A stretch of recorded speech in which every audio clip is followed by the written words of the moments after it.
my goodness. And there it is. Wow, get the pin to go.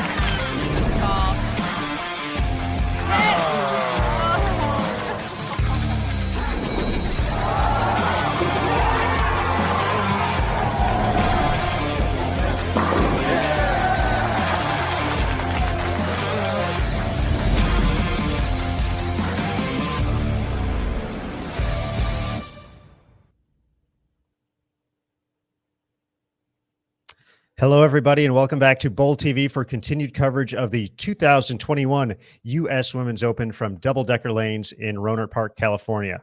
My name is Aaron Smith with Bowl TV, and we are ready for the final round of match play here at the 2021 USWO.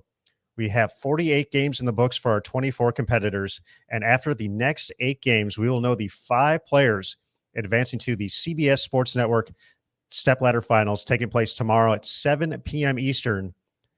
And of those 5, one of them is going to take home the top prize, $100,000, and the coveted green jacket that is awarded to the champion. We had an absolutely crazy, unbelievable, ridiculous round earlier today. There's absolutely nothing settled yet, folks. From 1st to 5th right now, 51 pins separated them. From 1st to 8th, 96 pins. So 8 players within 100 pins of not just the show, of the lead. Shannon Pluhowski took over the overall top spot in the final game over Sherry Tan. Shannon O'Keefe jumped into second place as well. So the current top 5 at the moment, Shannon Pluhowski, Shannon O'Keefe, Sherry Tan, Valerie Bercier, and Josie Barnes. The first player out, Stephanie Zavala, 10 pins back. Shayna Ung, 40 pins back of the top 5 at the moment. Our defending champion, Danielle McCune, also within striking range, 71 pins back. The big mover and shaker, though, in match play so far through the first 2 rounds has been Valerie Bercier. She kicked things off in 22nd place and now is all the way up to 4th. She has averaged more than 217 through 16 games and has put together an 11-3-2 mark to take advantage of the bonus pins out there as well. Now, folks, we're getting ready to start competition here in just a quick second. Our athletes are getting their final warm-up shots on their starting pairs before they get into their matches. So since we have the opportunity, we're going to bring in on-site from Double Decker Lanes, another member of the Bowl TV crew, Emil Williams Jr. EWJ, how's it going? Oh, man. It is time, baby. It's time. We need Michael Buffer, Jimmy Lennon Jr., to announce and be the PA for what is going to be. What an excellent round, certainly. For those of you watching, certainly we got plenty watching right now. Think about your favorite and worst roller coaster experience. Your favorite roller coaster and then your worst ever experience. Because for several players, it's going to be their favorite, and for some, it's going to be the worst. The emotions, the dips, the dives, the twists and the turns, the quick lefts, the quick rights could make you want to vomit, or you get off saying, I want to get back in line immediately. That's the kind of emotions that are going to be running through and are already kind of running through here in the building, Aaron. So unprecedented, what we're about to see. Historic, obviously, on many levels. And it's simply a sit back and try to relax and enjoy the ride from our vantage point and watch the best do what they do. And now the schedule was kind enough to grace us with essentially a position round matchup to start things off here. Shannon Pluhowski, who currently took over the top spot, as we said, is going to be taking on Shannon O'Keefe. Just so happens to be the 1-2 matchup here. Obviously, we have the position round later today, but this is a top-tier match. So this is where we're going to start our other matchup, Sherry Tan, who sits in 3rd. So the top 3 all happen to be on the same 2 pairs of lanes where we can capture them and break them down. And she's taking on Misaki Mukutani from Japan. So some great matchups to kick off the telecast here. Of course, on BowlTV.com, you can watch every match across the house. So all 24 competition lanes available to view. We do have a third member of the broadcast crew today. The Hall of Famer, Carolyn Dorn-Ballard, is back to join us here on Bowl TV. She was kind enough to join us last night for the show. We had a lot of fun, a lot of good times, and got to watch a lot of great bowling to kind of set all this up. And she is back today, so let's welcome her in. CDB, how's it going? Going okay. How are you guys? We are doing well. Good. Doing all right, Can you CDB. can hear me, right? You can hear me, right? Just checking. Loud and clear, loud and You know, clear. Yep. sometimes when it comes to the earbud things, I'm not very good at it. But yeah, I enjoyed watching In and Out this afternoon, while I was going to a few appointments. And I like how you said that so calmly.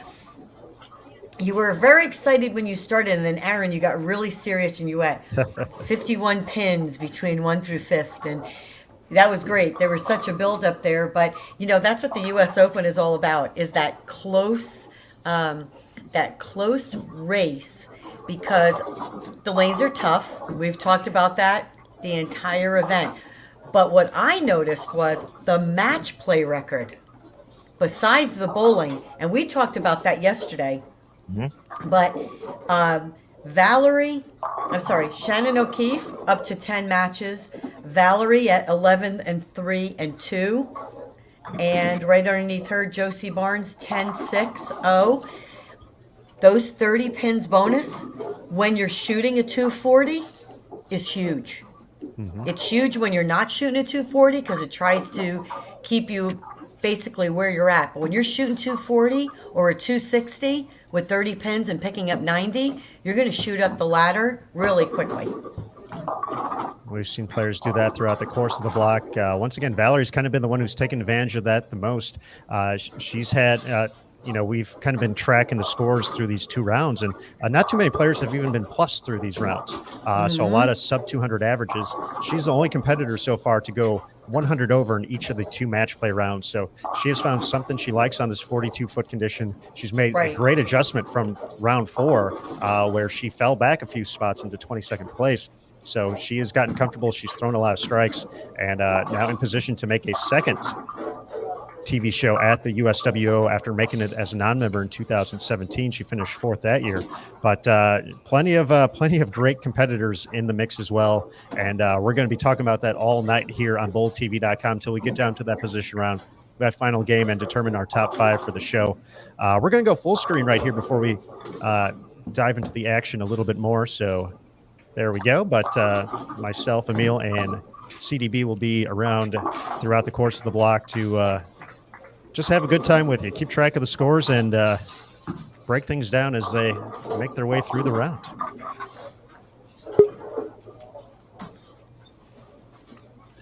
Well, we talked about it last night that Valerie was kind of turning that corner and put together some games, not obviously carried over here. I mean, to me, what I saw earlier, if her ball's online going down or at release point, everything is a go, and I think that's been true for most about everyone. If you miss it right just a hair, there's the tendency for the ball down lane to not recover. And we see a lot of the 2-8, the 2-4, 2-4-10, 2-4-8-10 type combinations.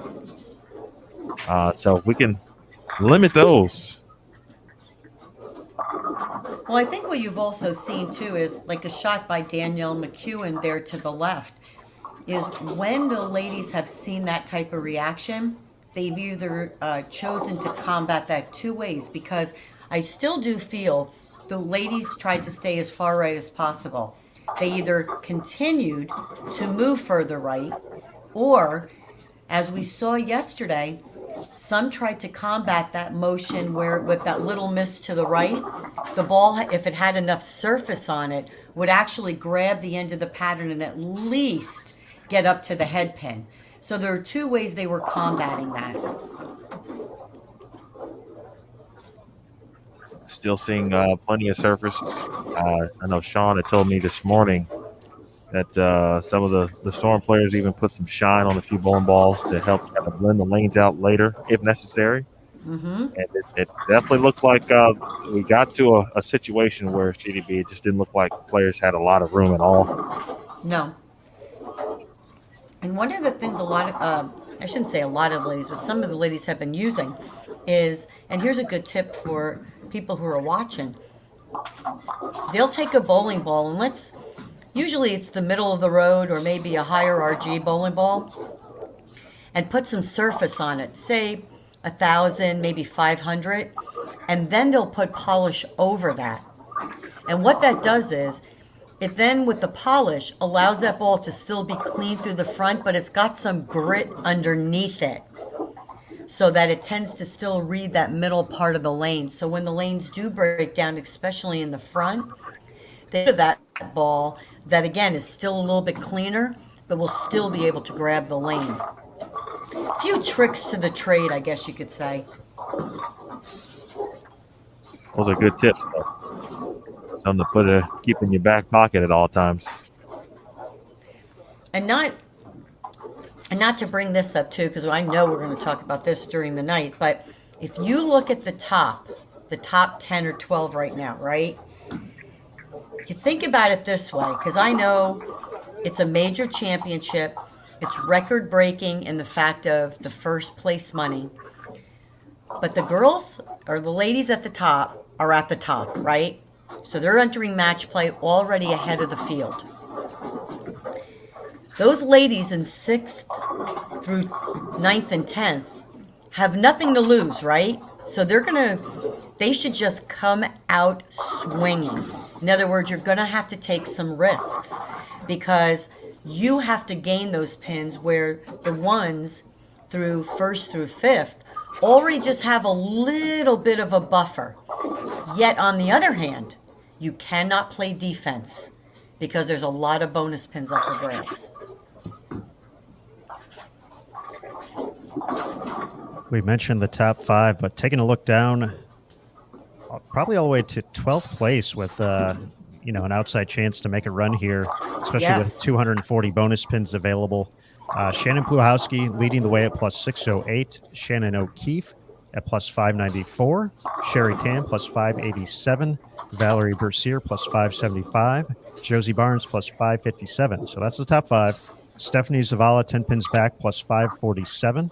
Shayna Ung plus 517. Missy Parkin plus 512. Danielle McEwen plus 486. 71 pins back. Diana Zavyalova in 10th plus 439. Brianna Cote plus 434. And then Clara Guerrero, 134 back of the show, plus 423 in 12th place. And then there's a pretty sizable dip down to 13th place, where you'll find 6-time champion Liz Johnson at plus 304, 253 pins back. Right.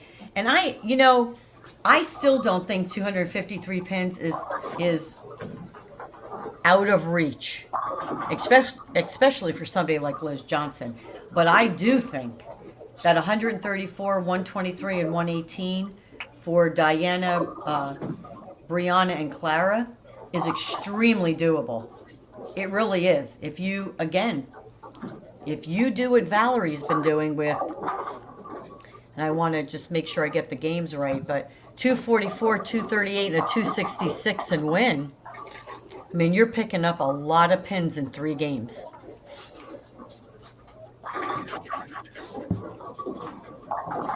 Speaking of Diana, she's got the front 5, as does Stephanie Zavala.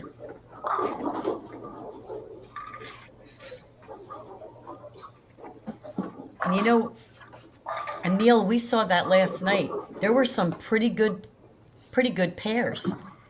And then they would move down to a different grouping, and the scores leveled out just a little bit, which you'll see all the time.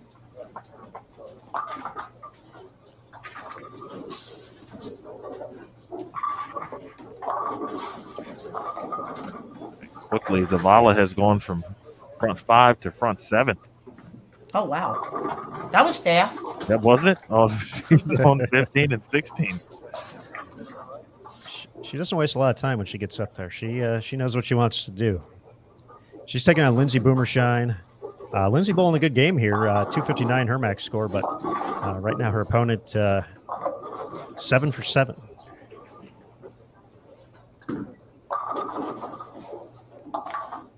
Diana just left a single pin in the 6th frame in her matchup against Daphne Tan, so front 5, 9 spare for TZ. And both of those players, as we mentioned, certainly within the mix right outside the top 5.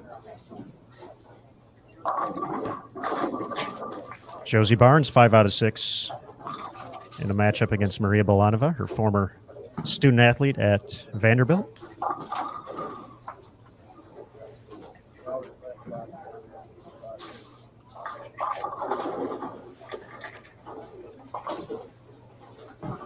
15 and 16. It's a really good match overall.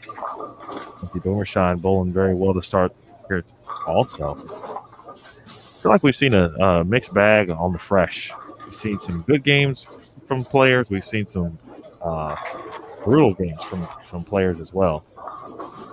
And across the board, I think they've seen it enough times on the fresh now to not get off to that bad start.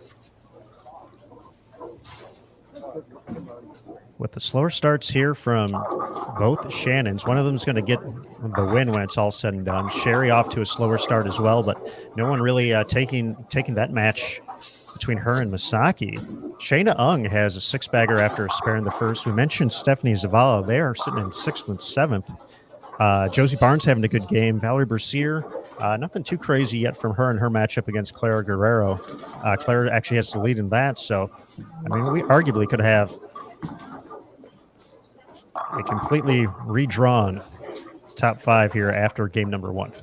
Oh, absolutely. And you're right. With these two matches, it's almost, no, you take it, I'll take it. You take it, I'll take it. But again, here's the other thing. Think about this. Shannon and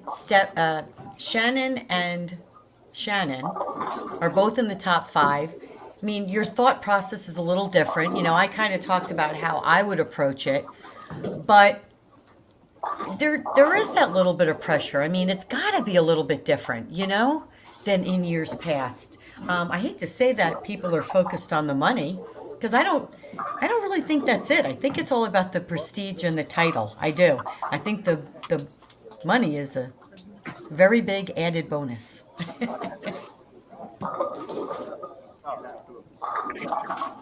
I think you are correct. I'm sorry, Aaron. Go ahead. Oh no, I was just going to throw it to you and just kind of tell us the vibe in the building here in the early going, how the players are kind of approaching it, and what's like there at Double Decker. Yeah, I think CDB is correct for about like 98%. But there's like a strong, hard 2%, like a strong 2% that is just enough to make it tense in the building. Right.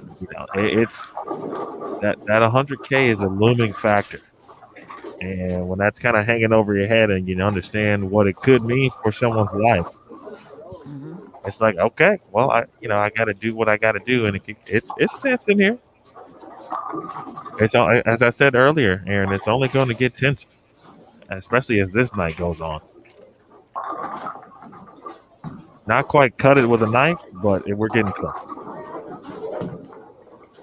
Josie has continued to strike. She has 7 out of 8, looking good on her way to victory against Maria.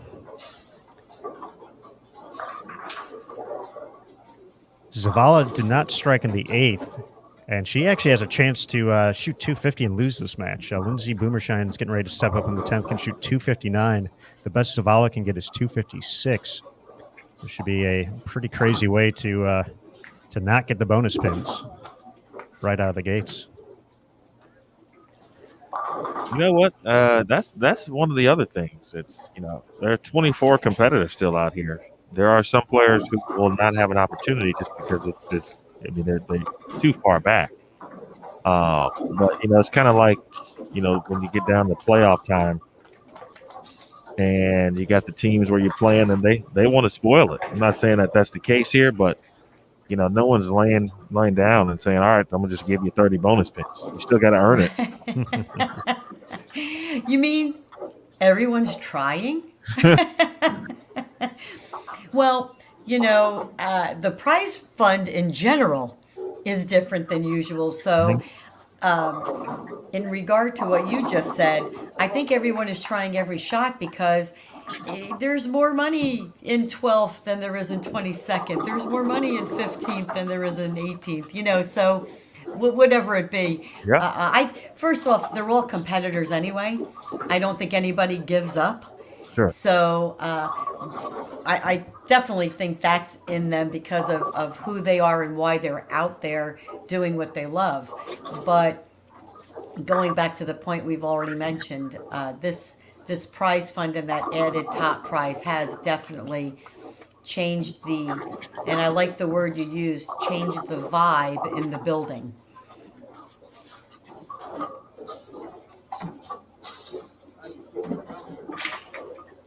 Shayna Ung can still shoot 269. She's going to record a victory over Danielle McEwen.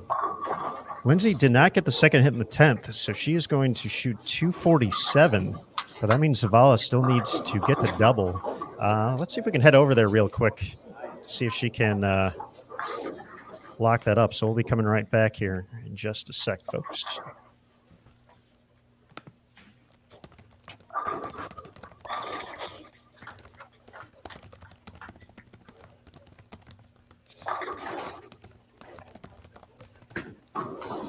So you'll see Stephanie Zavala on the far right of your screen coming in a moment.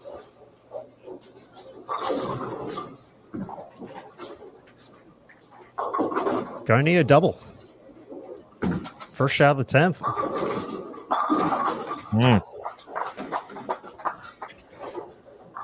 I think they call that picture perfect. I like the sound of that, CDB. Does anybody know what the 8-1 was by chance? Not that it matters. I was just wondering. Was it a 7-10 or? I did not see it. No? Okay. I was just. Because with all the strikes in the 9 spare, it doesn't seem as if she's been out of the pocket, so I'm assuming it might have been a pocket split. We'll give it to the Bull TV crew. Those that may have been watching Stephanie Zavala's entire match, do you know what she left in 8th frame? Oh, yeah, that chat was helpful yesterday. They know everything. And now they know Stephanie just needs to keep it on the lane here after delivering the big-time double. Yep. Certainly performing beyond her years, considering she's a rookie on tour. Would not think it with the way Stephanie Zavala has performed this season. Talk about a huge 30 pins out of the gate she's going to walk away with. On top of that 256 or 254. Just like that, she's back in the top 5. Scott and Corey said she left at 8-10. Oh, okay. I figured it had to be in the pocket because it didn't seem as if she was all over the place as you could see. And those 2 shots in the 10th were right on target.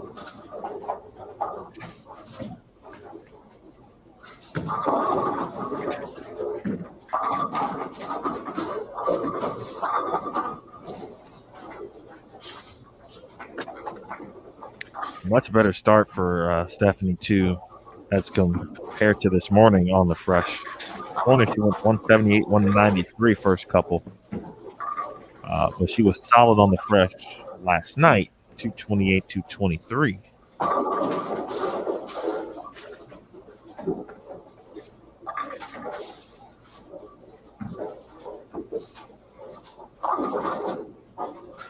O'Keefe is going to go ahead and take that victory over Shannon Pluhowski, just a matter of final score. O'Keefe's going to be in the 220s, so she's going to overtake Pluhowski.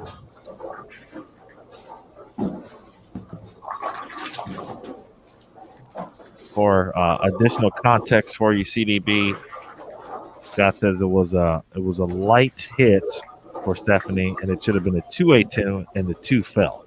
I gotcha. Okay.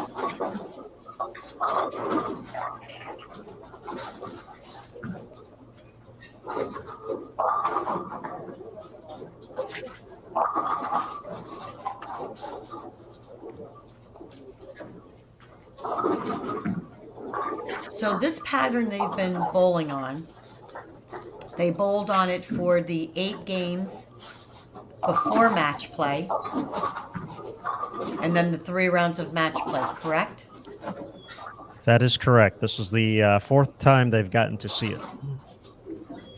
So you may see, on the good pairs, you may see higher scores because they're used to what balls they've been using and what reaction they've been seeing. I would think there's some comfort level, and especially I'm sure these ladies are charting the pairs. So knowing that one pair might be a little tougher, one lane hooks more, one's a little tighter. Adjustments might be a little quicker.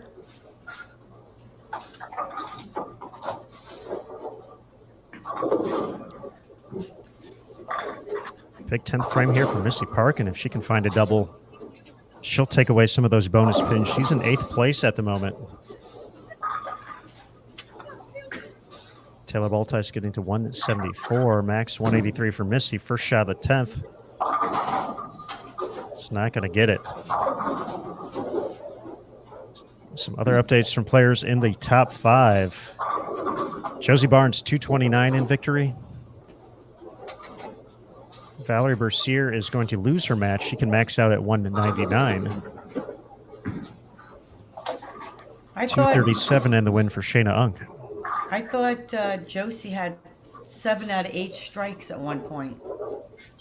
Is that right? Was I wrong on that one? Maybe I was. No, that's correct. But she opened the 9th frame. Oh, okay. Opened the 9th and then spare in the 10th. 10th. Okay, gotcha. I had to add that up. I thought it was a frame off. Gotcha.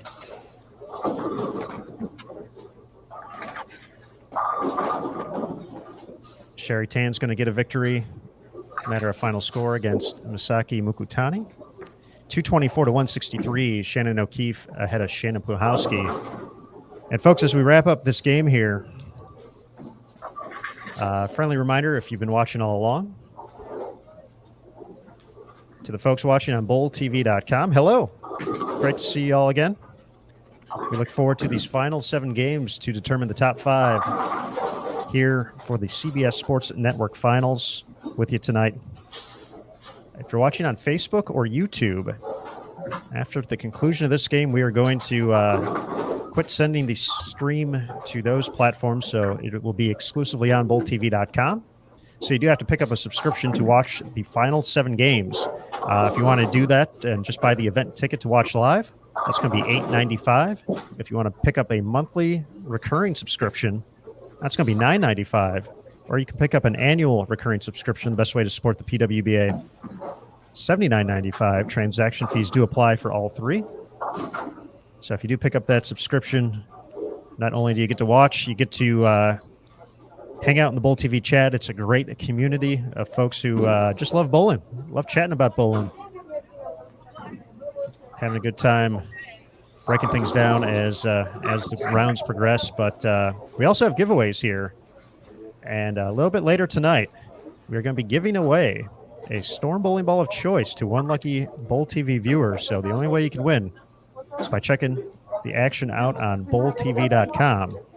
So we certainly hope to see you there. But for right now, we're going to go ahead and take a quick break, take a quick reset for the folks watching on Bowl TV. So we'll see you in Game 2 here in Round 3 of match play at the 2021 U.S. Women's Open.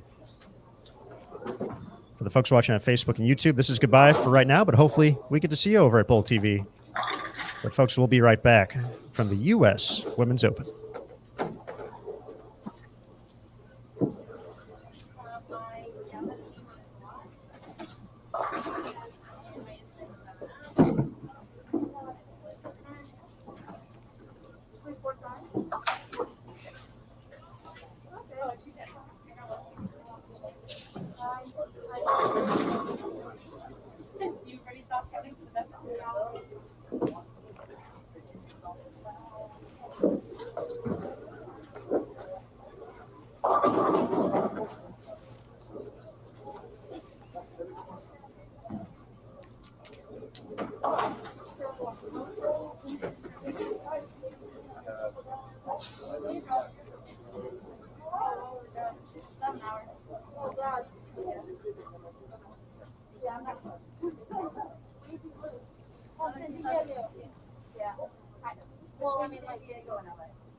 Quick rundown, folks, of game number 2 across the house. If you're looking for a particular matchup, on 13 and 14, you'll find Maria Bolanova against Valerie Bercier. On 15 and 16, Misaki Mukutani taking on Danielle McEwen. 17 and 18, you'll find Dasha Kovalova against Brianna Clemmer. 19 and 20, Shannon O'Keefe against Liz Johnson. 21 and 22. You'll find Taylor Boltice taking on Daphne Tan on 23 and 24. Shayna Ung against Sherry Tan, 25 and 26. Lindsay Boomershine against Verity Crawley, 27 and 28. We have Shannon Pluhowski against Daria Payuk, 29 and 30. Diana Zavyalova and Missy Parkin, 31 and 32. Birgit Norikes against Brianna Cote, 33 and 34. Stephanie Zavala against Jordan Richard, and 35 and 36. Clara Guerrero taking on Josie Barnes.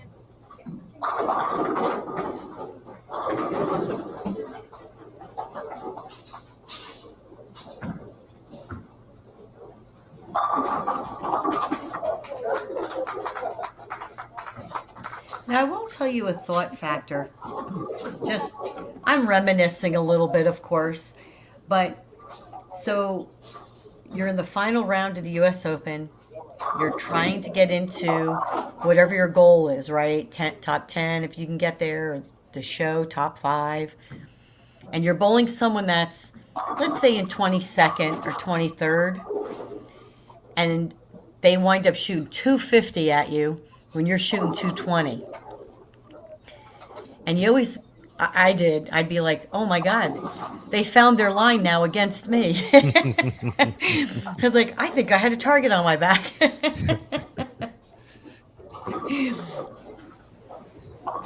But they knew they were always chasing you one way or the other, CDB. Yeah. Well, I don't know if that's necessarily it, but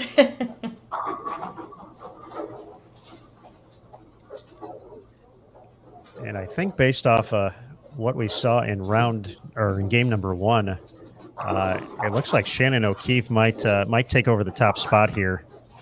And it's kind of crazy how this part isn't crazy. If you give the best in the world enough games, you're going to see them make their way to the top of the leaderboard at some point. But Shannon has done it it's almost unassuming how quietly she's just kind of been chipping away at it, moving up. And now we're in a position where once we get the score update, her name's probably going to be at the top of the standings. And nobody is surprised about it, but it's just been more of a sneak attack, just kind of slowly just getting past one person, one after the other. And when you look at the round, like her last round, right? 220, 210, 211, 190, 190, 260. Nothing detrimental. 178, 220. No horrific games. On her bad games, it was 190 or 170. And again, she kept winning the matches. So keeping the ball in play, filling frames, and you're right, that slow attack where on the good pairs you shot 260, on your bad pairs you shot 198. And we do have that first official update. 49 games in the books. Shannon O'Keefe at the top of the leaderboard, plus 648. Stephanie Zavala back in second place after 254. She's at plus 631. Josie Barnes moves up to third place, plus 616. Sherry Tan in fourth. She got a victory, but just with 179. So those all-important 30 bonus pins, plus 596. And now in fifth place, Shayna Ung, plus 584. Shannon Pluhowski, who started game 1 with the lead, is now outside the top 5, 13 back of the show, plus 571 in sixth. Valerie Bercier, 21 back at plus 563. Diana Zavyalova, 244 with a victory. She's at 513 over, 71 back. Missy Parkin, 102 back at plus 482. And at 481 in 10th place, Danielle McEwen, our defending champion, plus 481. Clara Guerrero, plus 459, 125 back. Brianna Cote, plus 408, 176 back.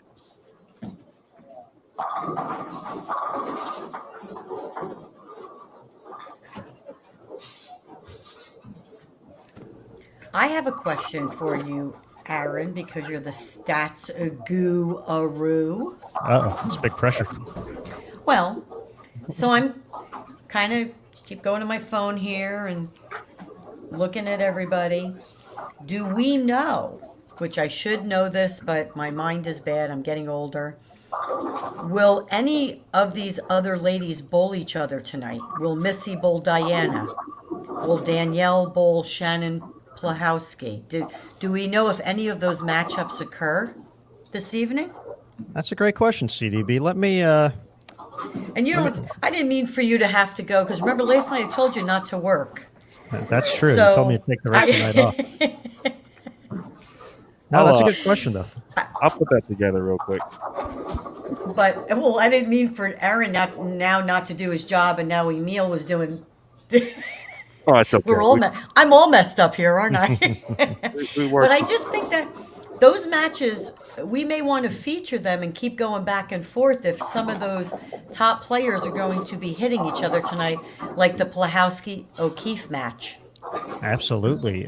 Just kind of taking a quick glance at the pairing sheet. We have Shannon Plahowski versus Shayna Ung in Game 3. So those are two players right in the mix. Let's see here. What other primetime matchups do we have? Got Shannon O'Keefe versus Diana Zavialova in Game 4. Okay. Players, good ones. See? Players These are good in ones. the mix. Mm-hmm.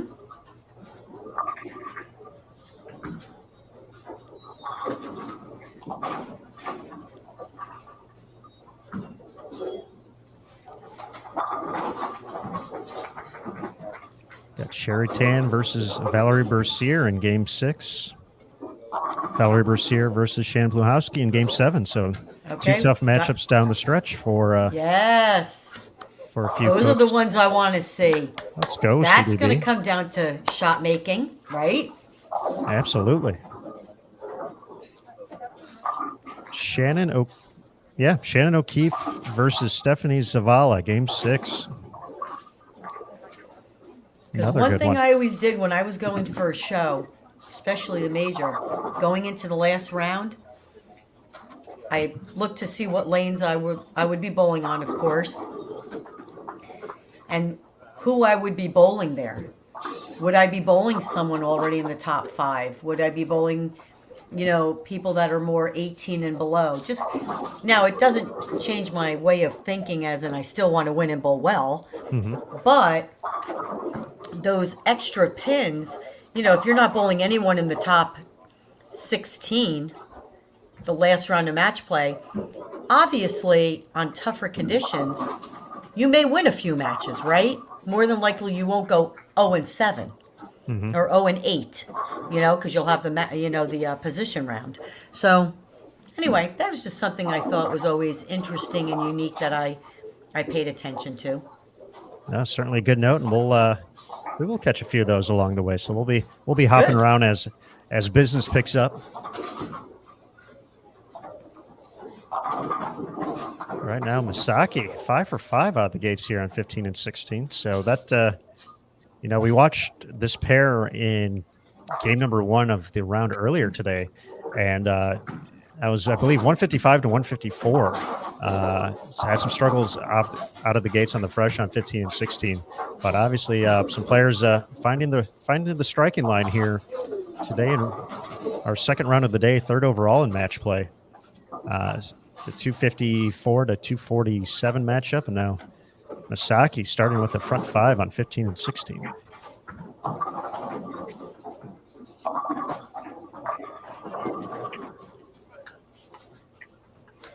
And overall, looking at Misaki's scores, she didn't bowl terrible.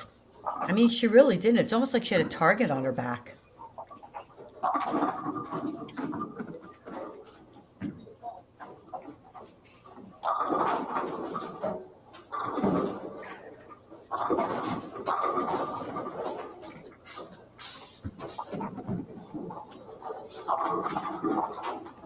May I ask you two a question? Of course. Okay. Anybody in the, let's see, 14th and below that you think could produce a good enough look to shoot an amazing block and win and move up the ladder. 14th and below Yeah. to start this round.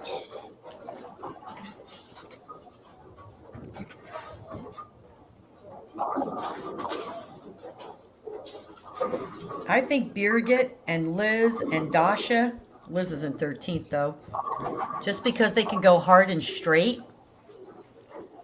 You know, if they just keep moving to the right and just aiming for the 1-3. Outside chance. I would have gone with Birgit. She had some struggles at the end of that last round, but prior to that, you know, she was plus 75 the first time or during the first round of match play, and was bowling well through the first half of the second round, and then 155, 167, 190, 145 to finish. So very uncharacteristic of Birgit, but I kind of feel she would be the one on this who would have the type of firepower to put up the 240s, the 250s, because we've seen her do it a couple times already. But obviously, it's almost been all or nothing for her along the way as well. I too would have said Birgit based on previous results on this pattern, but this morning she didn't look comfortable in game one, and it just that seemed like it kind of set the tone for the rest of the block.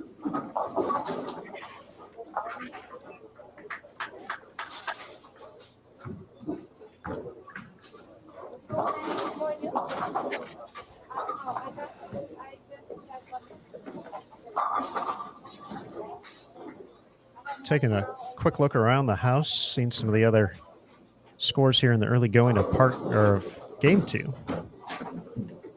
Shannon O'Keefe taking on Liz Johnson over on 19 and 20. Liz with the early lead there in the sixth frame.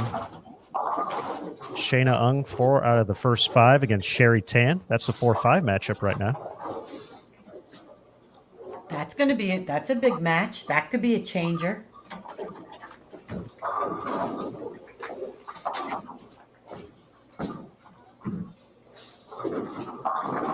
Diana, early 3-bagger against Missy, followed by a pair of spares. She has a big advantage early in that matchup. Josie Barnes, though, she's not messing around to start this block. We mentioned starting with 7 out of the first 8 in game one. She's got 5 out of the first 6, max score of 280. Oh, wow. And she's taking on Clara Guerrero.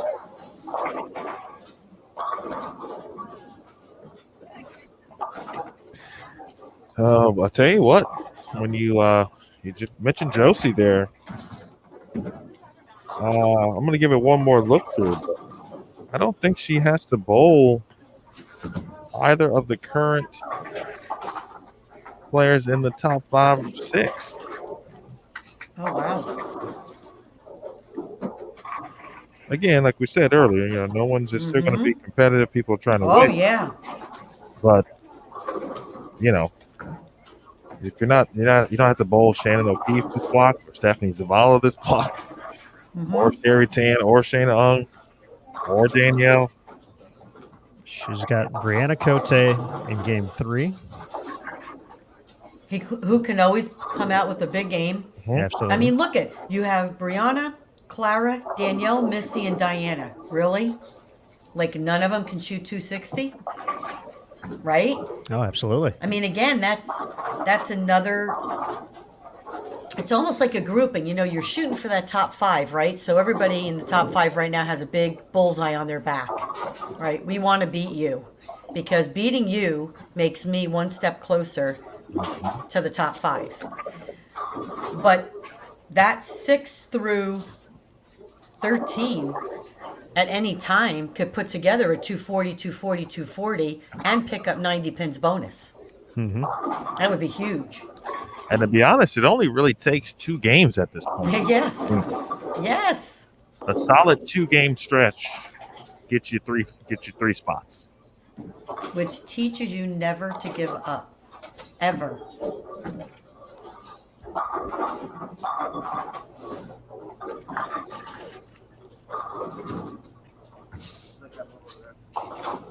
I remember I remember bowling a block one time. Am I allowed to bring up like something from the past that I thought was really cool?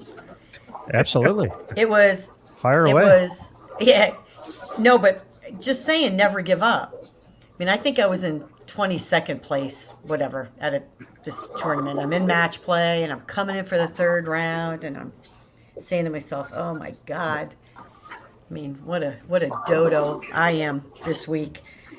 And I'm thinking, I got to figure it out. So I went with urethane and drilled the ball, moved a little bit further right. I threw urethane and I shot something like 325 over, and I missed the show by 50 pins. Oh, wow. It was awesome. Actually, sorry, just kind of saying it was awesome to watch. I mean, while I was doing it. And I was like, oh my God, if I had just bowled blah, blah, blah that one game. Or But that's what I'm saying. You never give up, because you may find that one key in that one block that all of a sudden just everything goes right. Mhm. And all of a sudden you're winning every match.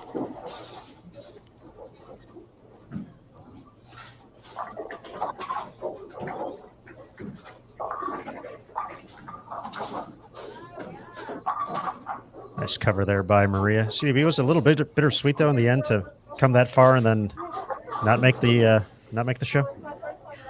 Yeah, I mean, it was. Yeah, I was a little irritated, of course, but it just, yeah, it was a a learning experience again. You kind of look back and go, okay, this is where I think I made mistakes and know not to do that. And then, of course, I made that change going into that third round and went in a totally different direction. And it wound up working, which, thinking to myself, now, if I had thought like this maybe earlier, but again, I always kept that option open as I moved along in my career. You have to be open-minded, even when the lanes are tough, right? We talked about that yesterday. If you are shooting 180, and you're just, your gut is telling you, I'm just kind of hanging. At this point, you're in the last round. Maybe you do make that big change or big move just to see if it's something different. I like the way you put it a little bit earlier when, basically have nothing to lose in this situation. Right. And it's obviously with so many games, you don't want to put yourself in a position where you're not, you're 400 pins back and all of a sudden, this final 8-game block, outside of the craziest of all crazy rounds happening, Right. you're in a position you're not going to be in a position to make the top 5. And the patience can only go so long, I feel, with this, and knowing that now it's the marathon has turned into the sprint finally, and Correct. You're finally in that spot where it's all the tricks are coming out of the bag here.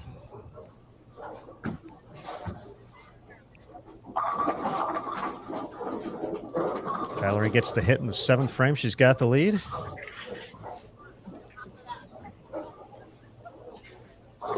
And 8 pins ahead of Maria, can make it 18 with the double.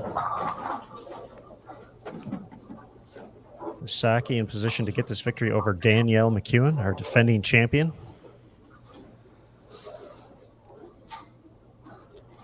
Looking to make her 3rd straight stepladder finals appearance at the U.S. Women's Open. She's got some work to do in these final 6 games. Yeah, she's had a nice little run since she came over. Very impressive. And again, I think it goes back to her practice ethic and her repeating. She repeats. And I think it gave her some confidence after that first tournament she bowled.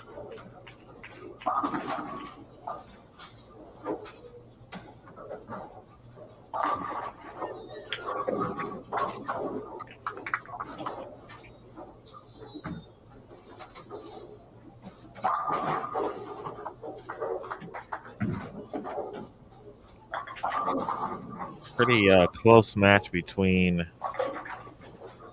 Stephanie Zavala and Jordan Richard on 33 and 34. Can head over there in a moment to check out the end of that one. Daria Pajuk's going to defeat Shannon Pluhowski out of the gates here. 2 early losses for Shannon. Josie Barnes is going to be in the 230s, though. Going to get that win. Let's head over there. Cut Now Shannon with Shannon not looking comfortable yet, I would be taking a little stroll over to see what Sherry was doing. Although, Sherry didn't look super comfortable either. But again, it's all about just maybe noticing something or entry angle or what he's using where you could maybe make that change. So Zavala in similar position to last game. Needs a strike here. Makes a pretty good shot, but the 10 pin is left standing. So Jordan Richard with 206 is going to be enough here. Needed that first hit. Very impressive, though. Stephanie gets up and high flushed both shots last match and then ring 10 this match. She's definitely not afraid to get up and have to throw it. I don't think she's afraid to do her. Meaning, yeah. I don't think any of them are afraid to do them. To be honest, and just go throwing ahead. that out there. Yeah, but for Stephanie, like, even if that means, starting a little further left than everyone else, just because that's what she wants to do, so she's going to do it. Right. And make it Absolutely. Work. Yep. CDB, Emil. It's our third game here coming up, and we're going to have a third different leader this round. Josie Barnes, by my math, is going to take over the top spot. She's going to surpass O'Keefe, who's not going to get the victory against Liz Johnson. So, Josie Barnes, your new tournament leader. You called that early, Aaron. You said we could have a flip-flop during this entire match play because of how close the scores were in the first games. We're seeing that already. Pretty cool, actually. I think it's very cool when I'm not bowling.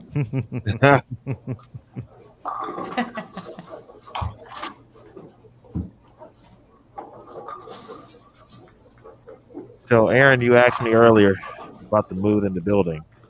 Mm-hmm. You asked me.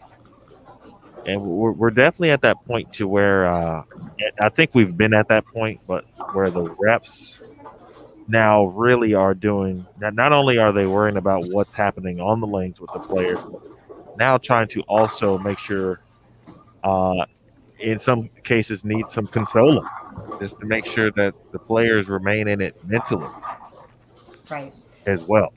So you're starting to see that level of support. And I'm sure it's been there, but again, those are things now you kind of laser focus in on because of the point that we're at in the tournament.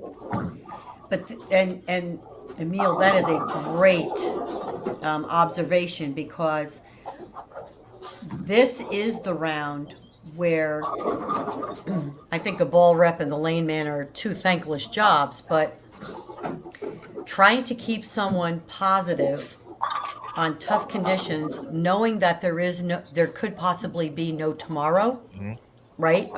For bowling, you know what I mean? Your tournament could be over, is a lot different than consoling you earlier today, knowing that you could have a nice pep talk after the round and come back and bowl again.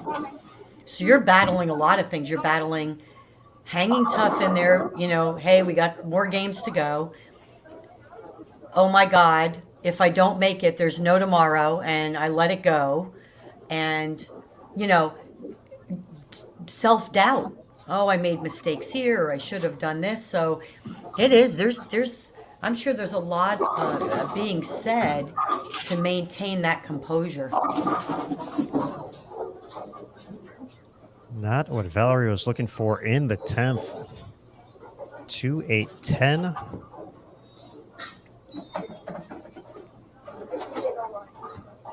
Maria Bolanova will have the chance to step up, mark, and win. And Sherry Tan,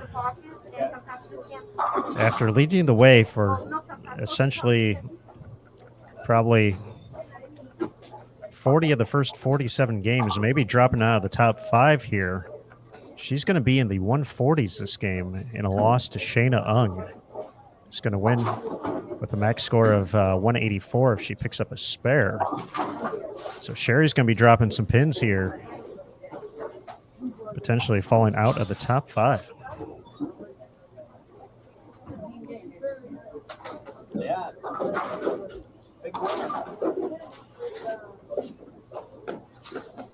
Maria's still needing a mark.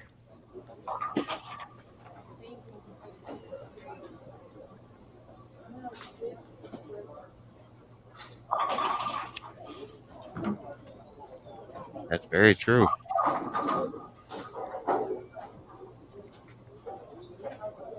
Now mark and 9. Mark and I was just going to say mark and count. What split do you think you've seen the most? And obviously there's more right-handed bowlers, but I've seen a lot of the 5 count washout, the 2-4-8-10 or the 2-8-10. Do you think those have been the biggest leaves?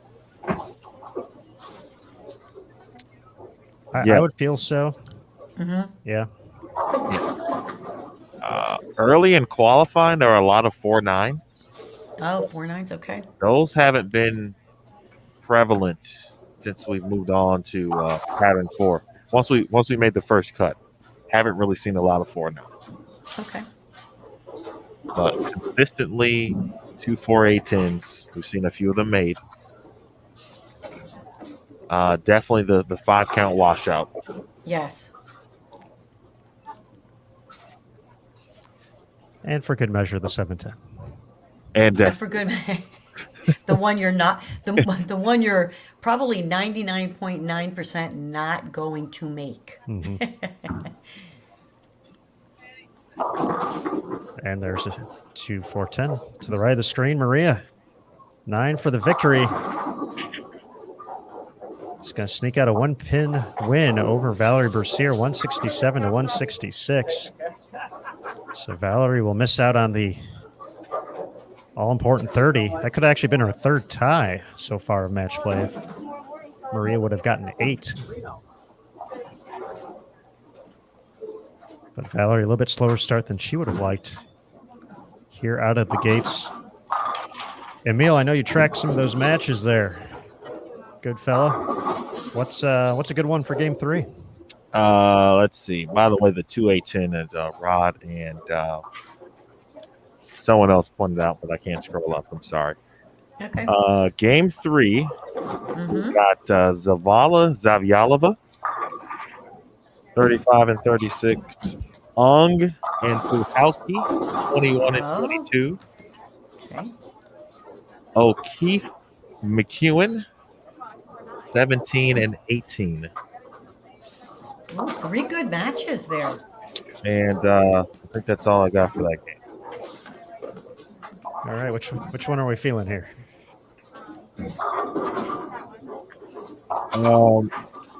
I'm in the mind of. Go ahead. Wait, no, I want to hear yours first. Go ahead. I'm in the mind of seeing Shannon Puchowski because she's got 2 early losses. And is that she's bowling the Shayna, right? Correct. That's the one I was going to pick. All right, you said that was 21 and 22? Yes. All right, we're going to head over to 21 and 22 next, folks. Hang tight.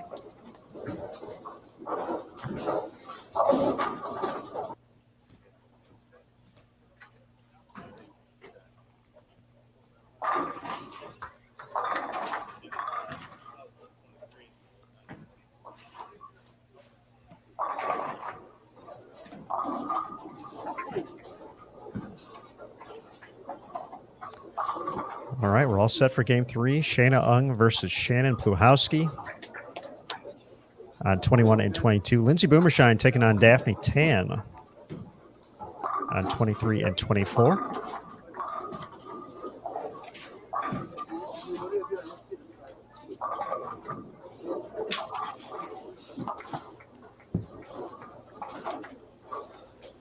Lindsay Goldie Boomershine's had a target on her back during match play.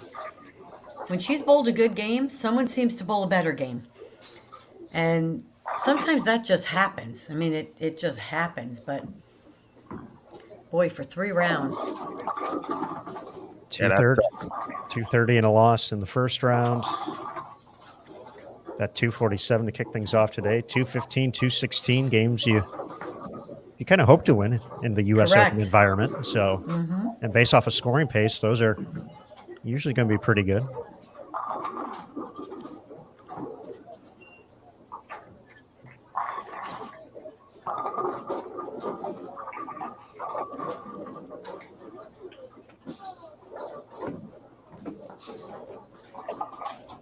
Just fast forwarding ahead, which we can never do, but more as a tease.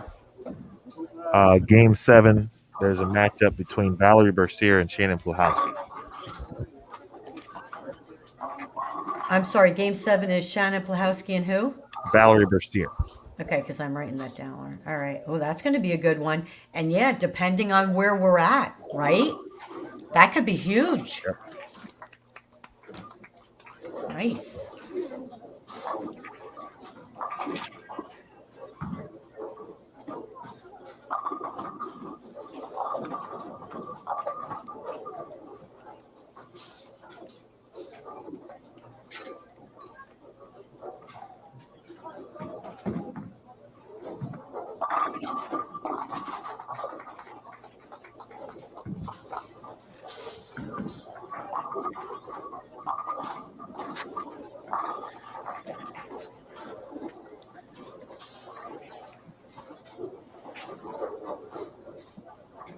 Well, Emil, talking to Shannon Pluhowski after she had taken over the lead, we had her on Bowl TV for a quick couple of minutes before we wrapped up the broadcast from earlier today, and she had talked about, just attempting to roll with the punches this final round. She's obviously a very experienced player out here. She has been in this situation before. She's led the U.S. Women's Open before. She's made these telecasts. And, her attitude was, just going to take the hits as they come. She says she knows there's going to be some highs. She knows there's going to be some lows throughout the course of the block. And you saw, just that hit right there. That was a pretty good shot. And a few things kicked over at the 10-0. Nothing was able to connect with it, but Shannon just taking care of business, covering the spare. We'll get him next time. And she's been, outside of Valerie's, probably been the most consistent player on.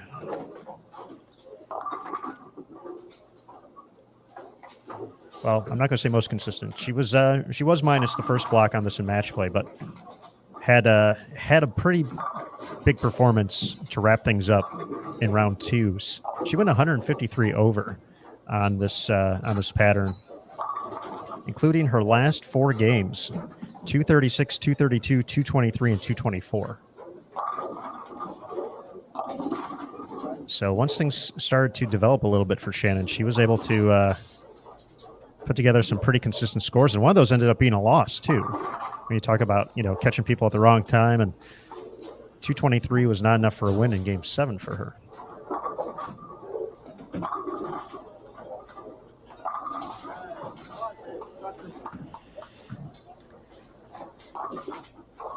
I got good news, everybody. We got that score update after 50 games. Nice. Now available. Josie Barnes, our new leader, at plus 685, a 12-6 record. She has posted games of 229 and 239 so far this round. Shannon O'Keefe is in second, plus 659. Stephanie Zavala, plus 620 in third. Shayna Ung, 2-0 on the block, plus 598 in fourth. Shannon Pluhowski in fifth, plus 555.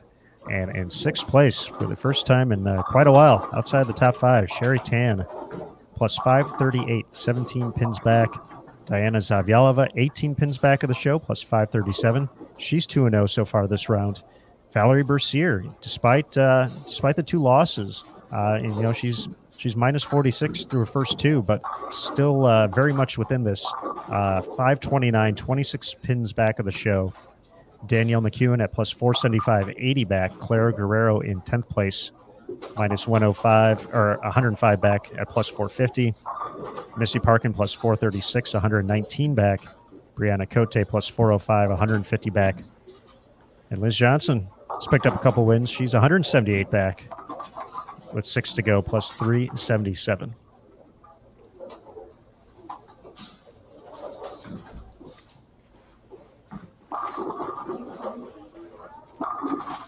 $178 back, huh? Just keeps hanging around. Yeah,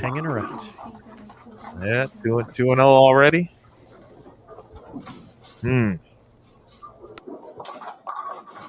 Let's see where Liz is after 4 games.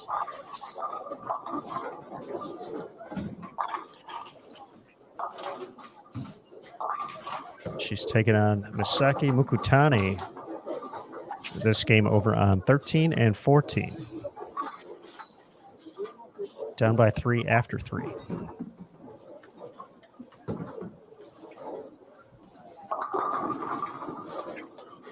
I briefly took the headset off, Aaron. I'm not sure if you guys mentioned this, but I would have fully expect Sherry Tan to refocus, if you will. I would expect a game of at least 220. This is just me saying this based on what she just rolled, what she just shot. Not thinking about the standings, but more so, all right, I got to get right back on the train and, get back to going to my ability and then get back into that rhythm I was in. Yes, I feel, when you talked about kind of the vibe in the building and the pressure in the moment, Sherry, we really don't see those peaks and valleys with the emotion. She's a very level-headed, calm player at pretty much every time we've ever seen her. Even when she was shooting 140, I was watching that on one of the 63 tabs I have open right now, and even as that was happening, didn't look upset, didn't look flustered, was just, okay, what do I have to do next? So looking ahead, not being caught in the moment of shooting a 140, and we've mentioned that's going to happen out here. It's the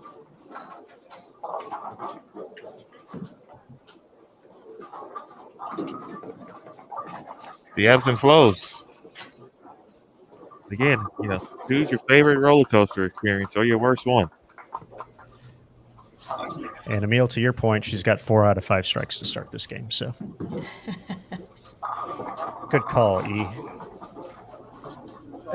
I think our sample size from Sherry is just large enough to know what she is, obviously what she's capable of, but again, how you just described the rebound and the refocus, the ability. I think that's a skill too. I mean, how about you, CDP? The ability to throw the bad game away immediately, and you just got to get back to refocusing and keep on moving forward. Yes, and were you talking about Sherry Tan? Yes, but yeah. in general, the refocus. Yeah. Absolutely. As I said last night, I think the mental grind of this is more than the physical grind because of everything that's going on. The prestige of the event, the money, your own goals. But Team Singapore spends just as much time on their mental game as they do on their physical game. And I also mentioned that I believe, pre-COVID, when they were traveling over here, they had one of their mental coaches with them. Yes. So they are trained to not allow that last game, whether it be a good game or a bad game. And I'm going to say it in both ways. If it's a bad game, they're trained to let that go. It's kind of like the light switch. It's off, and now we're back on. Same thing with the good game. Good game and win. That was last game. Let it go. We are back, reset, shut it off, get it back on. Because what you do the last game, it can dictate what you do moving on, but you can't allow it to dictate. So that's where that mental being prepared and practicing your mental game all comes into play. And yes, I think Team Singapore is one of the best teams at doing that. You can see their performance when they come over here and bowl, right? No matter what event they bowl, they come over for Queens or 3 events in a row. If they have 5 players here, more than likely either all 5 make the cut or at least 4 out of 5. I mean, or 3 out of, you know what I mean? Half of whoever they bring over usually makes the cut. And they're always in the hunt for the TV show. So that goes back to, again, you're, being physically prepared and mentally prepared.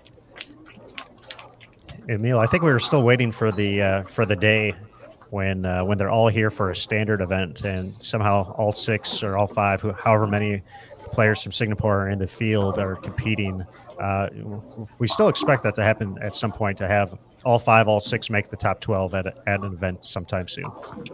It's bound to happen, as good as they all are. Yeah, and it's odd to say, but I mean, like, normally they're whenever they come over, they're in peak position or peak shape, if you will, competition shape. But they haven't been competing, and so I know we had mentioned again before, Sherry discussing how Spokane went, and kind of getting back into that competition groove where we can say that the majority of the tour players have been bowling since January. So they are kind of playing catch up in a sense at a tournament where you, generally speaking, don't want to be playing catch up, but that's just how good they are. That really shows it. And you can see it in the numbers too. 3 players from Singapore making the top 12 at Spokane, and 3 players from Singapore making the top 24 here at the U.S. Women's Open. And 2 of them competing for a spot in the top 5.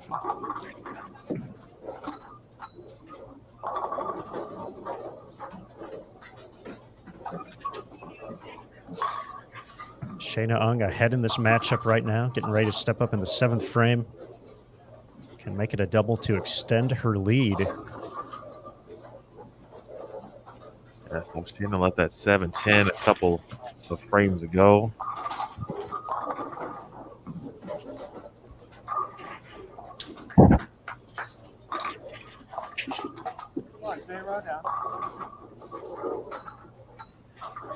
Let's see what else is happening across the building here. Josie Barnes. Yeah. Looks like she was clean through. What is that, 9? Sorry. She's ahead right now. Okay. Ahead going into the 9th. She can make it 3 in a row. Although she big forward.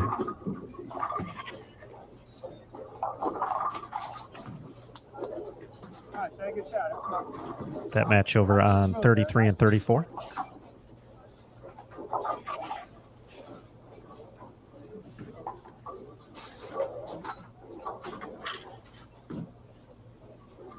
Zavala and Zavyalova. You got to focus in when you got to pronounce those 2 names. Yeah. And you can't say, just Zav, because I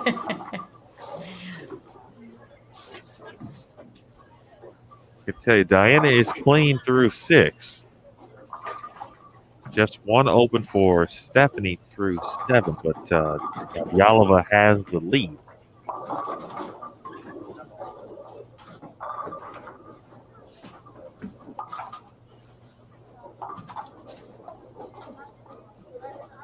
In case it wasn't mentioned, I did have my headset off briefly. Valerie had the front 5. Missed a single pin in the 6th. 9 spares in the 7th. Has the lead over Dasha Kovalova. that's actually the match to the left of us, if I'm not mistaken, correct? That is correct. Mm-hmm. Booyah.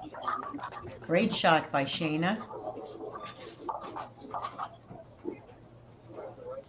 Big shots to maintain her advantage and regroup after a couple of errant opening shots there.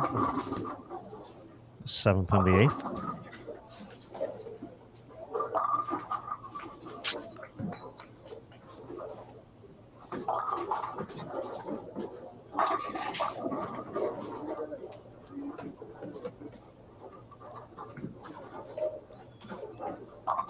Shannon O'Keefe going to drop her matchup against Danielle McEwen. The best she can get to is 181.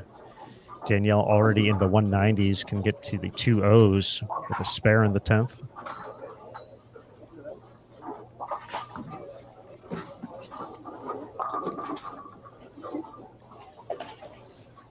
Sherry Tan well on that 220 pace, Emil. I mean, you probably could just mark it down, Aaron, honestly.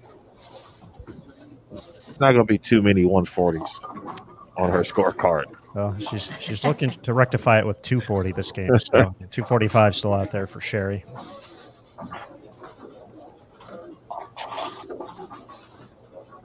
Missy Parkin can get to 230 this game. In position to get a win if she does so. Diana Z, she's got 256 still out there. And in position to get the win with the 9th and 10th left to go against Stephanie Zavala and Josie Barnes. We mentioned that big 4 in the 9th frame from her. Brianna Cote opens in the 10th with a split of her own. And Josie can seal this game with a mark in the 10th now.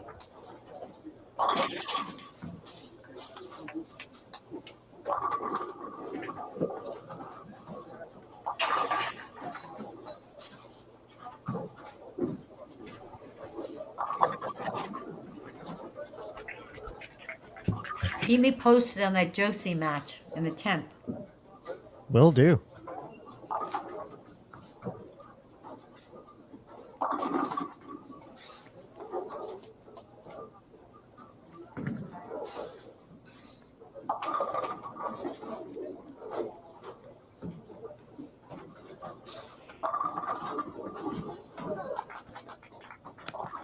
Josie did cover the spare, so needs just 4 pins to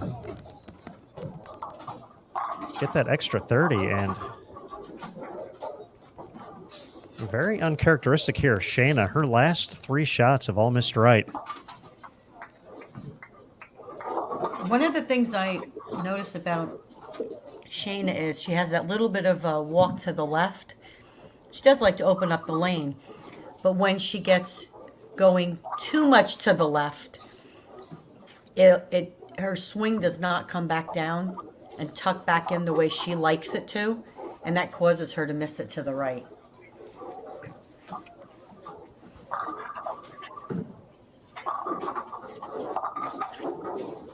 She's going to cover up the spare, but is going to give Pluhowski the chance to step up and double in the 10th to lock up that 30 bonus pins. Max score for Shayna Ung now 192. Pluhowski can get to 196. 185, enough for the victory for Josie Barnes over Brianna Cote. So she's going to get 85 plus, or plus 15 added to her score when it's all said and done. So 15 extra.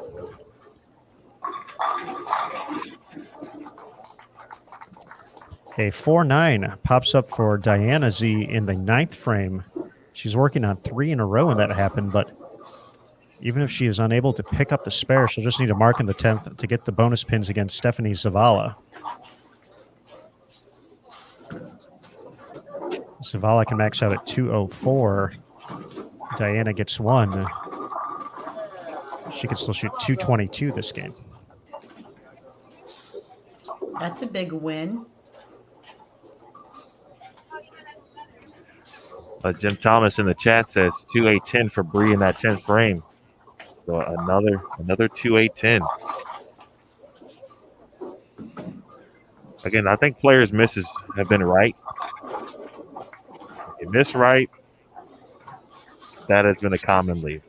2-8-10, 2-4-8-10, the 5-count washout.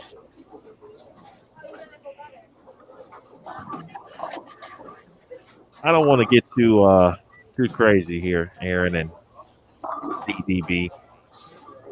But I think solely from a confidence perspective, I think the double here for Shannon would be very important. Considering she did all this work to get to the lead and then to open up the last round of match play with 3 consecutive losses. Not over, obviously, by any stretch, but just from a confidence perspective. I definitely think it could change the momentum of how she gets into her next game and what her thought process would be. Absolutely. She is going to need this first hit in the 10th. Shayna Ung in the books with 182. Josie Barnes is going to hold on to the top spot here. Shannon O'Keefe, 168 and a loss. Stephanie Zavala can max out at 204, but cannot get the victory.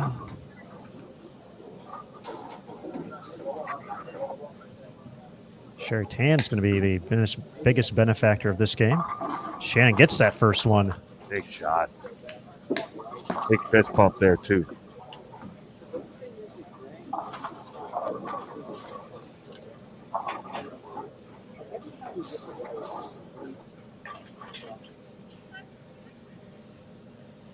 Chad, no bonus pins were reset. Everything carries over.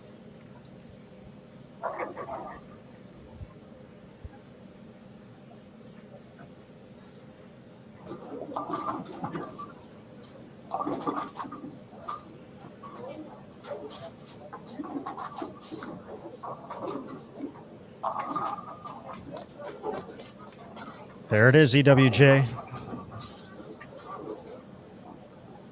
Now she's going to get the win, get the bonus pins. Certainly, and the win way more important than the score. And I think specifically in that scenario for Shannon. And, she's thrown doubles to win matches numerous times throughout her career. But, you don't want to allow that self-doubt to creep in.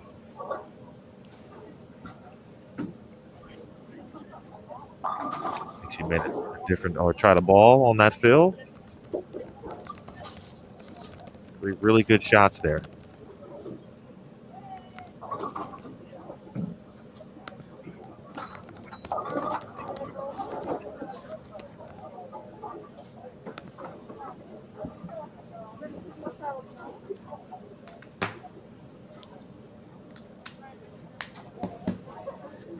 Let's see. Diana shot 217 that game with a victory, so that's going to put her at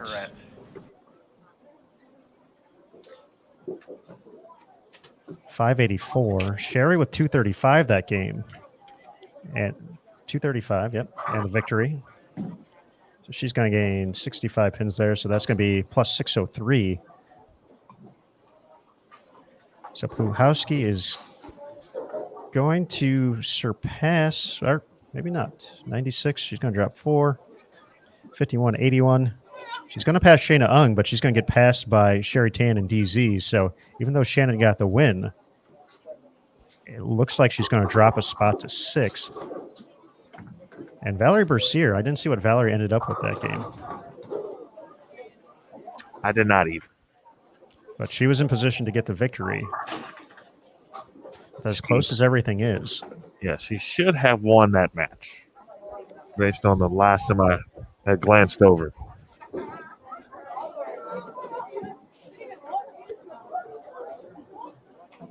So that 30 could have been big, but when you look at it as far as placement goes, she'll have potentially a couple players passing her in that situation.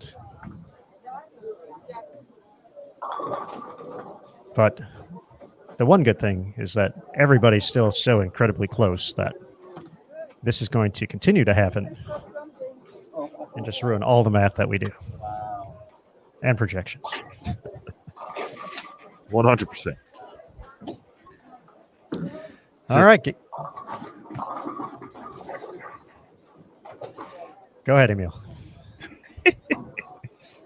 This is the downside of you not being here. No, I was just going to say, throw out the records. Throw them out. Well, we are into game 4 now.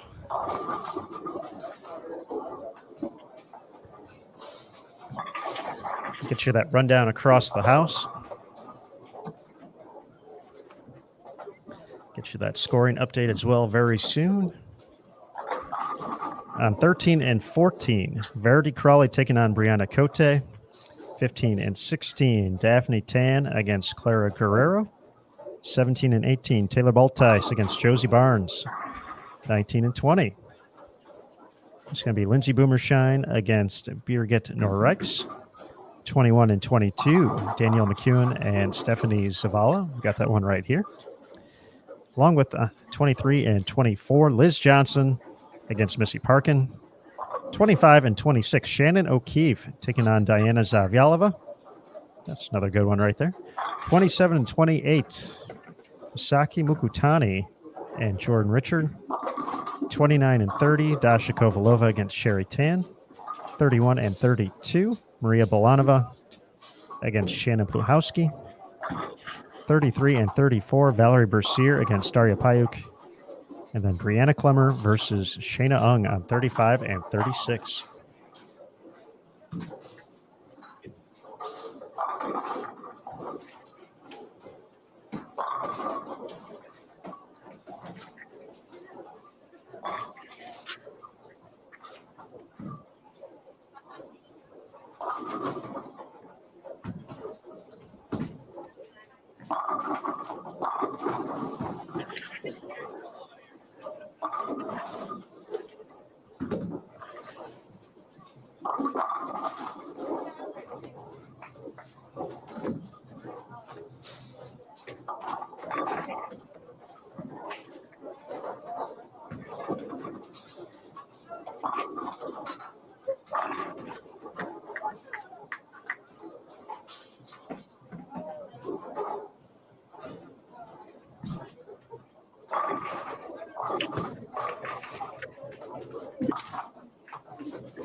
Emil, I feel the O'Keefe, I'm getting caught with that too now that we're saying them so often there.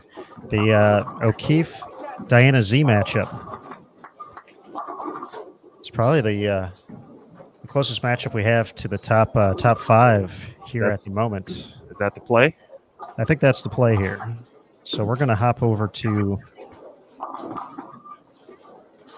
25 and 26. I think we would go back to McEwen's Zavala at some point too, Oh, certainly. if we're rating the matches, if you will.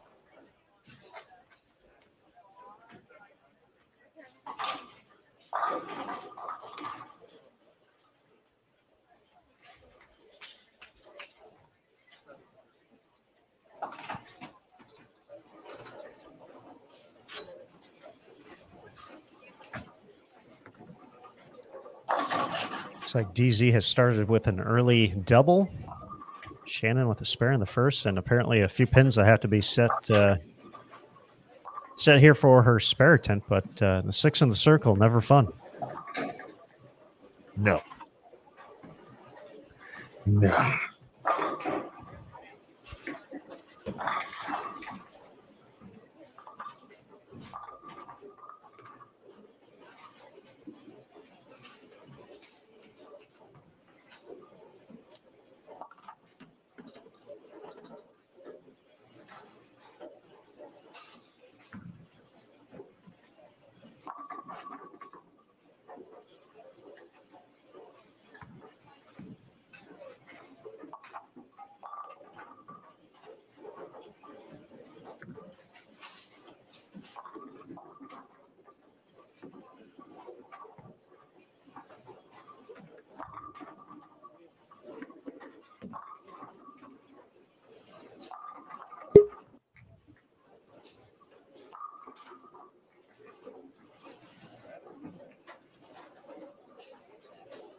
Do have a score update available after 51 games. Josie Barnes plus 700 continues to lead.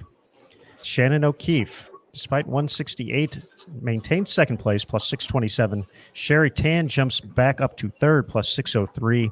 Stephanie Zavala plus 592. She had a chance to get into the 2-0s. Was unable to do so, though. Open in the 10th plus 592 in fourth. Diana Zavyalova moves into the top 5. 217 in a win. She's at plus 584. 3 pins ahead of Shannon Pluhowski at plus 581. Shayna Ung at plus 580. 4 pins back. Valerie Bercier plus 574. 10 pins back. And then bit of a gap to Danielle McCune in 9th place. 73 back at plus 511. And then Missy Parkin in 10th place. 102 back plus 482.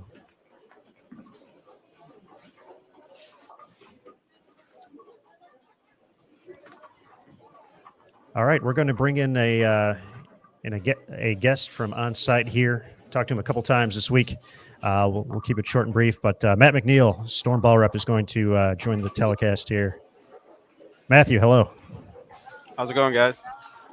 It's going well. It's intense. It's exciting for us on your side, but tell us a little bit about just kind of the atmosphere on site there at Double Decker for not only for you but for your team players as well. Well, it's a good atmosphere. There's a decent crowd in the bowling center here today, and you can feel it's getting closer and closer to that show, and chance at a national title, major title, and $100,000. So, starting to feel it here. It's gonna be a photo finish, that's for sure. It's I don't think there's any locks. I think there's a few people that have a great chance to be on TV, but I don't think anything. Especially 3, 4, 5, 2, 3, 4, 5. There can be some shuffling there, and then just as you're reading off the scores there, and there a couple people can make a run, and scoring's very volatile right now. I'm just going to say that the swings are very large because you get on a trickier pair here, you shoot 107. Person right behind you, maybe 10, 20 pins behind you, a couple pairs down shoots 210 with a win. Well, that's a 70 pin swing right there. So, I mean, it's there's a lot of peaks and valleys right now. So it just got to be really mentally strong and, weather the storm, keep pressing on.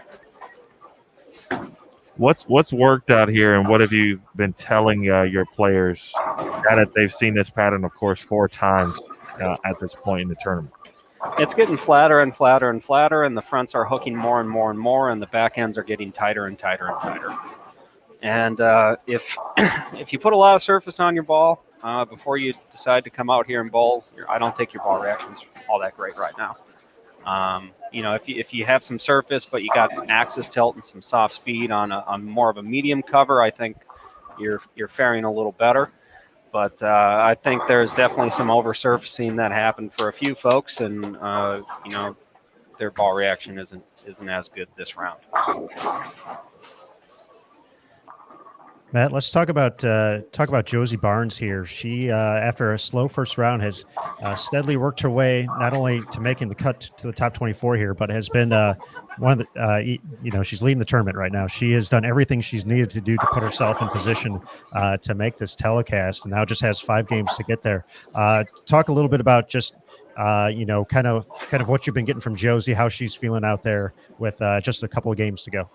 She's feeling great. She's confident. She's making good shots. She's got good ball reaction. I mean, she's keeping it really simple. I mean, she's going, kind of like right up 8-9, 9-10, and just wedging it up there. I mean, it's like a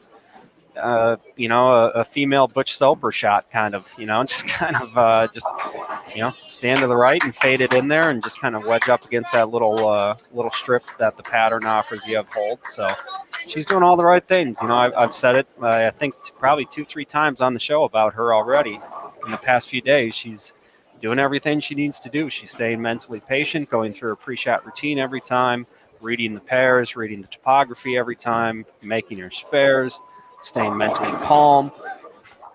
That all equals good bowling. And she's just doing her thing. So that's it. You mentioned, obviously it's getting tense and we all feel it and all of the above. And so I feel that, and I've seen a little bit just by watching, like your job now also, and it has been, but maybe even more so, not only just what's happening on the lanes, but perhaps making sure you kind of help players stay in it mentally. Also, how difficult and has that been able to manage that part of it as well as we get toward the finish here? Well, I need one of those like crushed leather couches, that they have in the psychiatrist's office. I need to have one of those on like wheels, so I can just roll it up and down the walkway here. It's just part of our job, and I'm pretty new to this job, so I'm kind of learning on the fly how to do that. But you got to really get to know your players on an individual level. You can't treat everybody the same, and you got to know what helps keep them calm, what helps keep them focused, what helps keeps them in that positive mental zone. And that's just part of the job. So that's what we do, and I feel our team does that very, very well.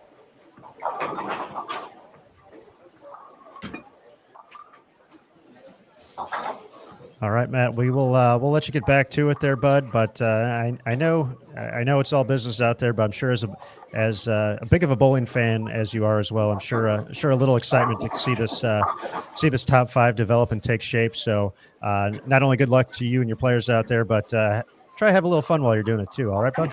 All right, guys. Really appreciate you. Thank you. Thanks, Matt. Thanks, Matt. All right, Matt McNeil swinging by as well. CDB will be joining us again in a little bit.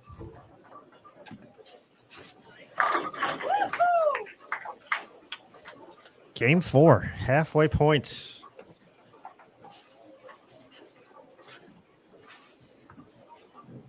In this incredible 2021 U.S. Women's Open.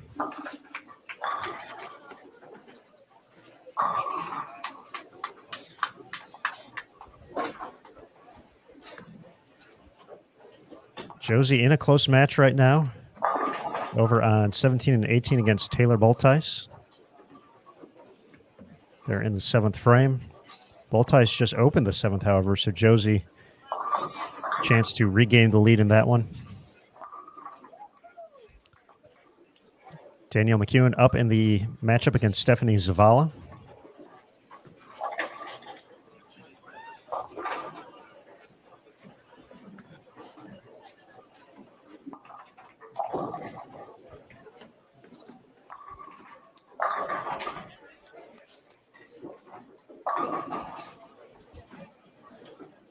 Valerie Bercier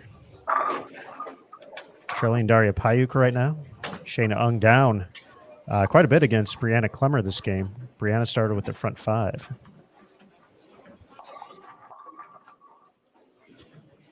Pretty good matchup right now between Sherry Tan and Dasha Kovalova. Shannon Pluhowski finds herself down by... Oh, no, actually she's up. I lied. Up 20 against Maria Bolanova.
You know what I'd like to see happen right now, Aaron? What's that, Emil? I would like to see someone in that 11, 10, 11, 12, 13-ish, 14 range. Just go ahead and shoot like 298. I would have said 300, but, we know how that goes. Players in that grouping right now: Clara Guerrero, 166 back at plus 418. Liz Johnson, 3-0, plus 390, 194 back. Yeah, let's make it really interesting. Brianna Cote, 198 back at plus 386.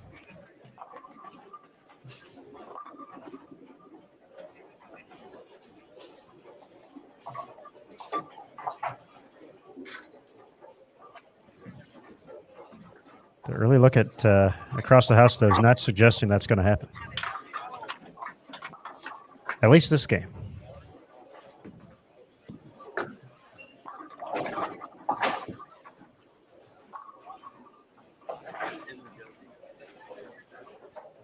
Sherry Tan, however, heck of a matchup against Dasha Kovalova. Kovalova can shoot 268. Sherry Tan can max out at 260. Wow. I think I need to see the end of that one. If Sherry gets one in the ninth, we're going over there. That's what we're going to do. Also catch the end of the Pluhowski matchup against Maria Bolanova, as Shannon is going to turn that win into a little extra momentum. She's going to get another one here.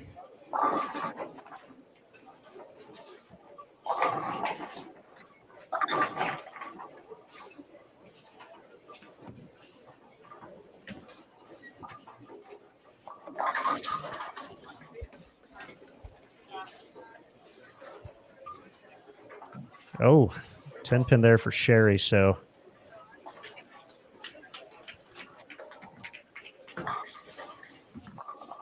still a close one there. Let's head over there quick, and then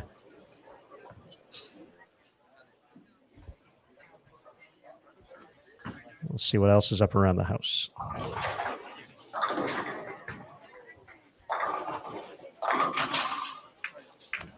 We got Shannon Pluhowski. She can get to 257.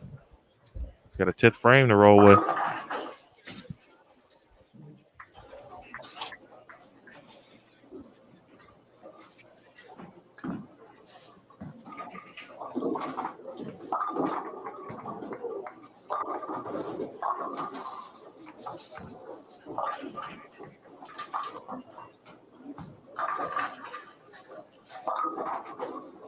Ah.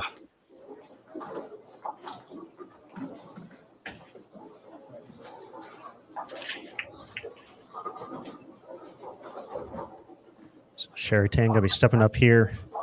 239. Her max score, so Dasha would just need a mark. But 239 heading in the right direction for Sherry after that 140 game. A little bit earlier.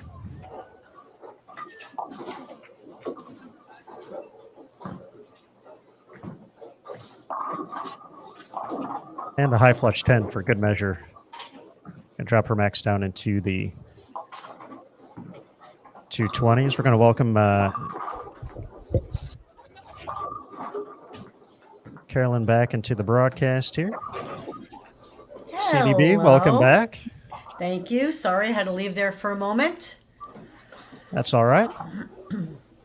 Excitement here.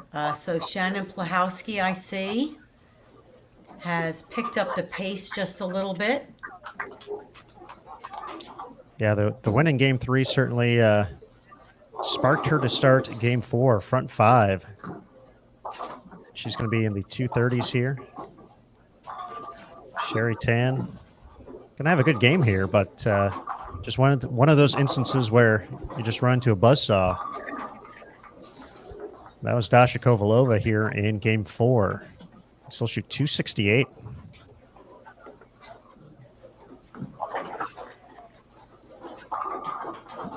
Shayna Ung, 183 and a loss to Brianna Clemmer. Valerie Bercier can max out at 189 and in position to lose against Daria Payuk.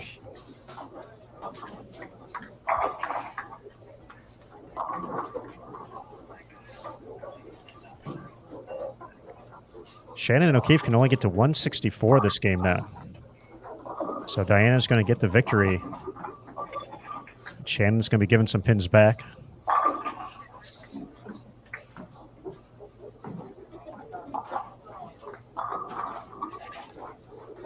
Stephanie Zavala finishes with 191. Danielle McEwen's going to need, let's see if we can get over there real quick to catch the end of that one.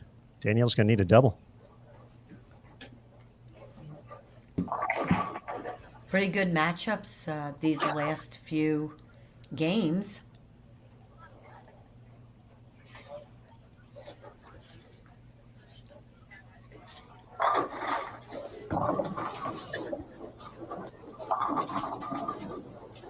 And Danielle gets the first one.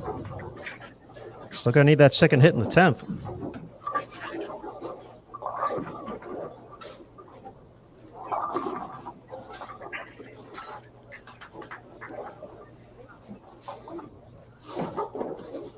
Josie Barnes in one of those situations where this might be a her week type of moment.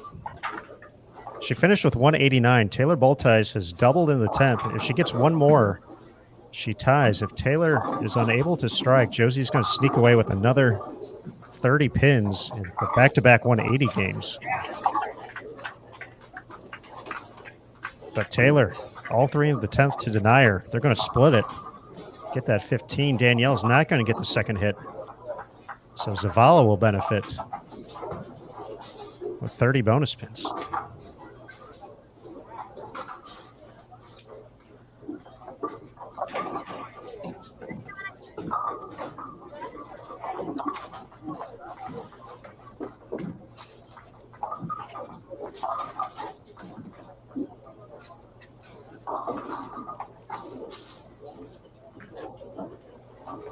Well, 15 is better than 0, Aaron. Absolutely. That is very true. Very true. So she'll add a few extra pins, or she'll basically be even for that game. She'll add 4 to her total, so she'll get to 704 with the 15, if my math is correct. But Shannon O'Keefe, we mentioned, is going to drop. Let's see, are they still finishing up over there?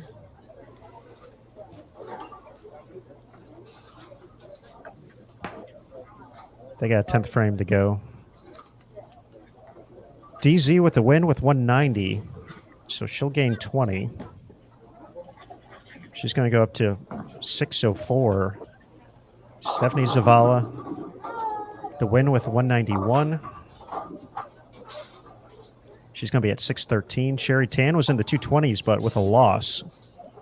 So she'll get up to near plus 630. Shannon O'Keefe's going to be going below plus 600.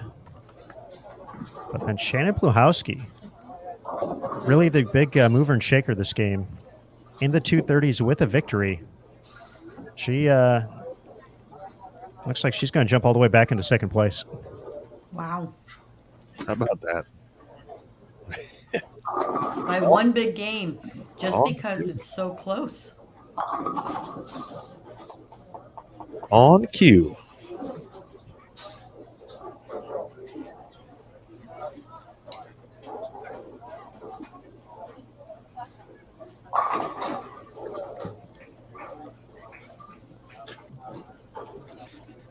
All right, time for game 5. Oh, we're officially halfway there. Yep. 3 4 more to in the go. big one. That's right. Position round, game 8.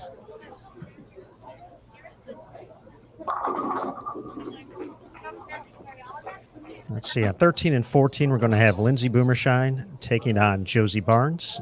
15 and 16, Taylor Boltice against Birgit Norreichs on 17 and 18. Daphne Tan taking on Brianna Cote. 19-20, Verity Crawley against Clara Guerrero. 21-22, Shannon O'Keefe against Jordan Richard. 23-24, Misaki Mukutani taking on Diana Z. 25-26, Danielle McEwen taking on Missy Parkin. 27-28 is going to be Liz Johnson against Stephanie Zavala.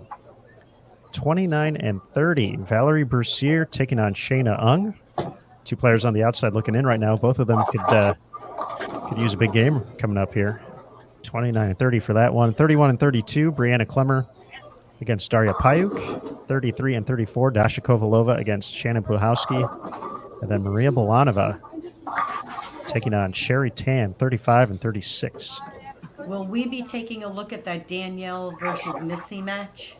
That's a big one. We certainly can. That could be a swing there. Let's see, that was 25-26.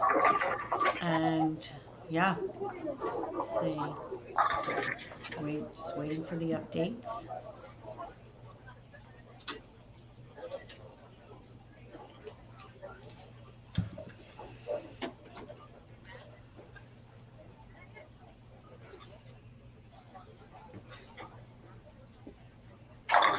We'll also get to see Liz Johnson and Stephanie Zavala switching over there.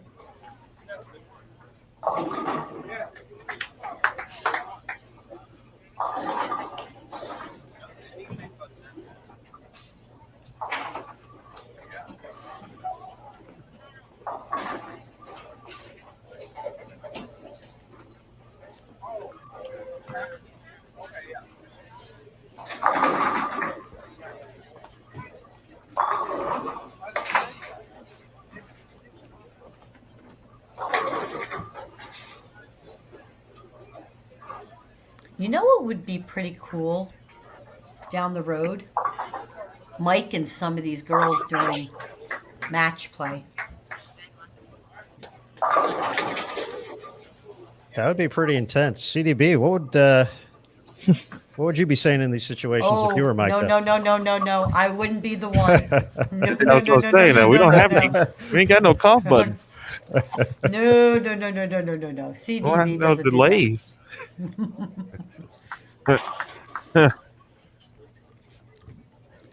That self-talk would be interesting, though. Right now, I would enjoy hearing the thought process for a few of these players as time is short now. Time is very short.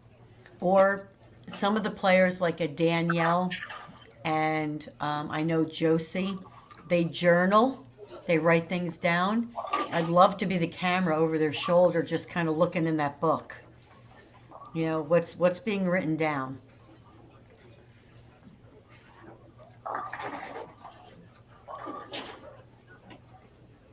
I would write down the expletive.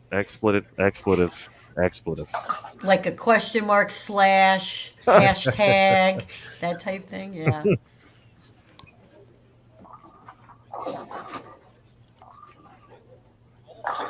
I'm also a person who I couldn't be mic'd up. Like I would volunteer to do it, but then I'd instantly regret it. Oh. I'm such a different person when I'm bowling or anything competitive. And folks, you can see that competitive side of Emil by Lord. heading to the vault on Bowl TV. 2005 Intercollegiate Team Championships, Lindenwood versus Fresno State. That very first shot of the match. You can see the intensity from Emil Williams Jr. Oh, I am so going back to watch that.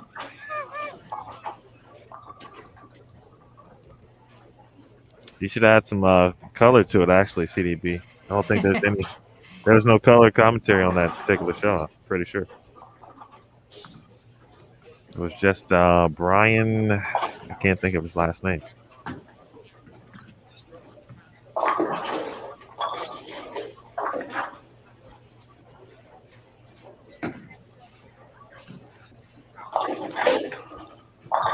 This Liz Johnson Stephanie Zavala match has got some additional importance to it all of a sudden.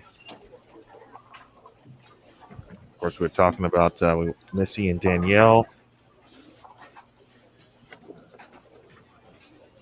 I mean, Liz Johnson, well, it's not updated, so I'll wait till it updates. I don't want to talk old numbers. I mean, knowing Liz the way we all do, 190 pins before last game is nothing for her. She just needs one game at this point. Right. Because you do have people bowling each other, which is when we talked about that earlier. I mean, she has Danielle and Missy now bowling, and and those are two people that are in front of her. And then a couple of those other matchups. Stephanie is in front of her, and she is obviously bowling with herself at this point. Oh, and she just opened.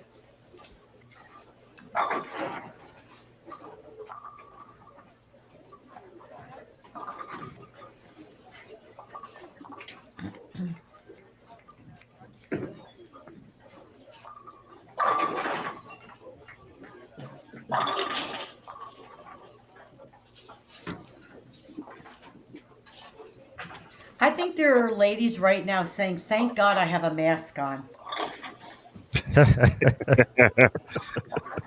I'm just kind of gonna go out on a limb on that one.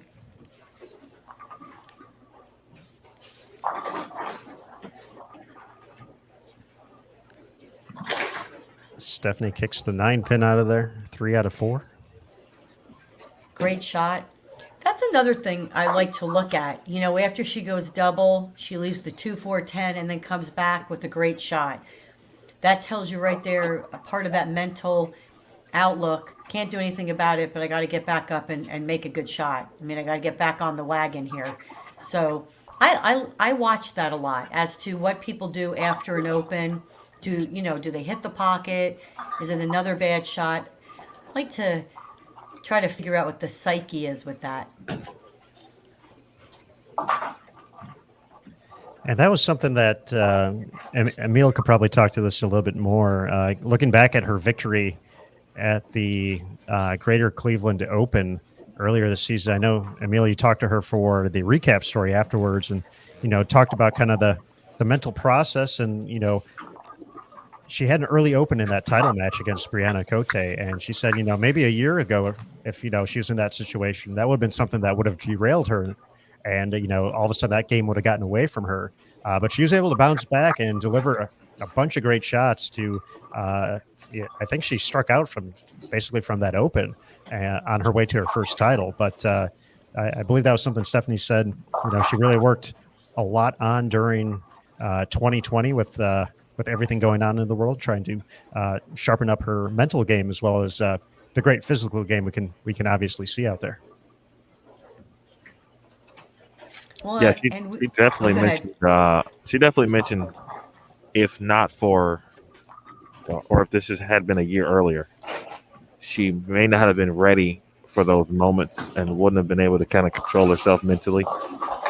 So that extra year of work, when she found out the tour was going to be canceled, she went right back to work basically to prepare for 2021, and it certainly worked well. Her phrase was hit, smack, post your shot, and that's kind of her keys, if you will. And that's how she rolls. It's cool to watch the work, then see the results. CDB, obviously putting in that kind of work, and then you see the results. In her case, pretty instant results. Yeah, and the other part of that is she's a product of Sam Houston State, right? The collegiate bowling program. Mm-hmm. A lot of these players who are coming out of the college ranks have done a lot of mental training already, because a lot of the college programs now have blossomed over the last 10 years. Not only that, so many of the college programs have coaches that were good bowlers and know the importance of the mental game as well as the physical game. So you're seeing a lot more of that. You have the Brianna Clemmer and you have Stephanie, and I mean, there's just so many of you. Julia Bond, Gigi, all of them.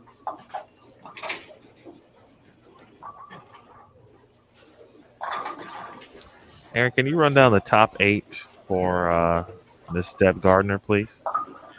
We did just get the scores in after 52. Josie Barnes continues to lead, plus 704.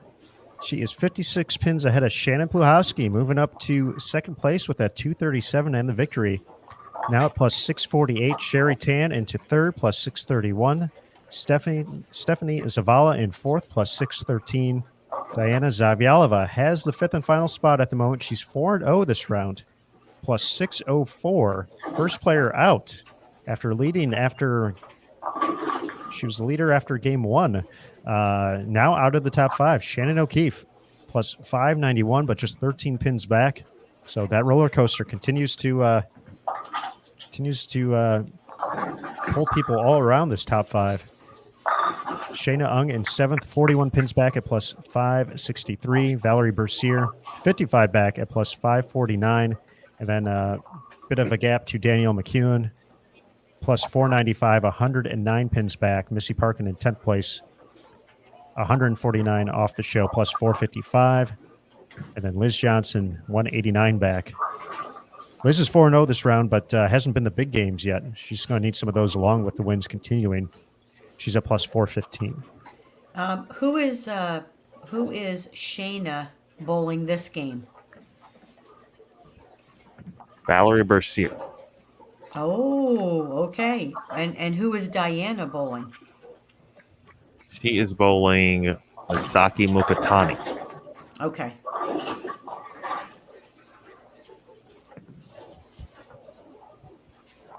And Shannon O'Keefe? Keefe is bowling Jordan Richard. Oh, that's right. We saw her before we moved pairs. Gotcha. All right. In a very slow-moving matchup. A slow-moving matchup. Yep. Shannon Strikes through 4. Yeah, 63 in the 4th, with a split to deal with here in the 5th. But does have the lead.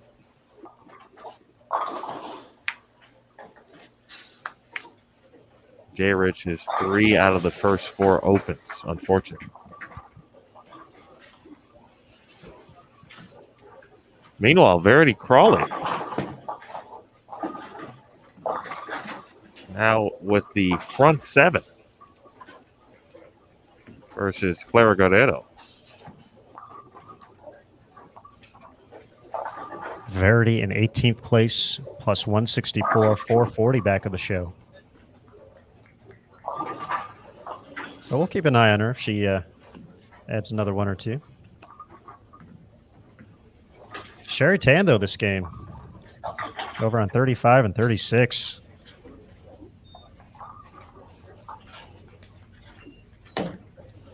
That 140 apparently made Sherry unhappy. And she What does she have, the front 7? She has taken it out on the pins ever since. She's got 5 out of the first 6, 4 in a row right now. So 280 max score for her.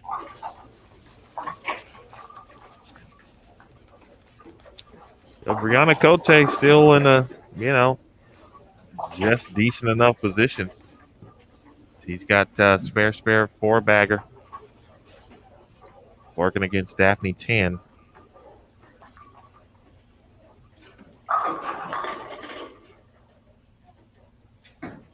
Well, we have this game plus 2, so you have the 3 games before your position round. You shoot, like you said, email, you shoot 2 big games. I mean, changes everything as long as you win.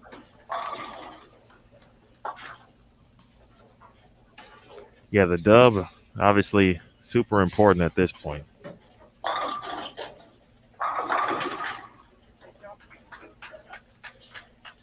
If you're shooting 250 and unfortunately losing, that's like shooting, 290 at league or something. You didn't win any brackets. Right. And you're angry. Yeah.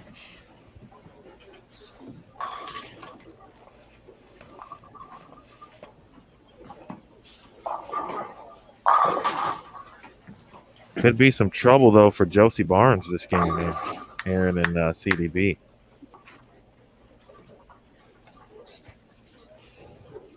No strikes through 7. But, oh. Scoreboards have been catching me this round.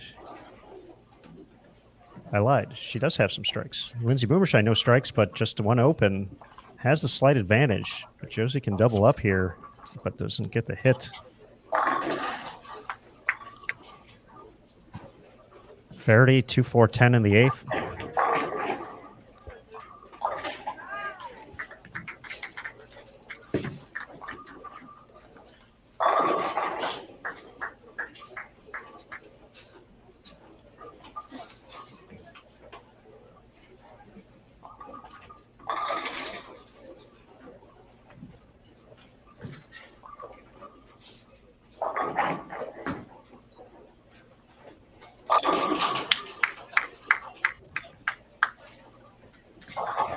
Slow match between Ung and Bercier. But 8 pins the difference.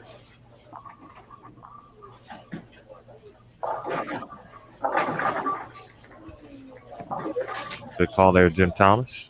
You are watching that one clearly in the chat.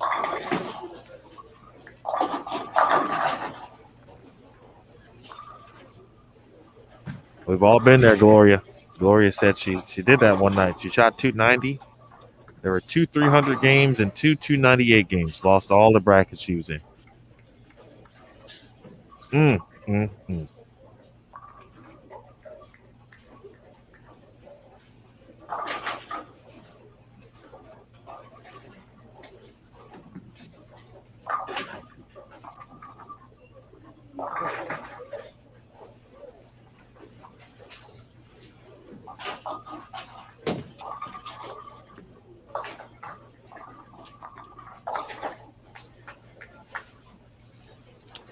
Lulu Bowles, that's a good question.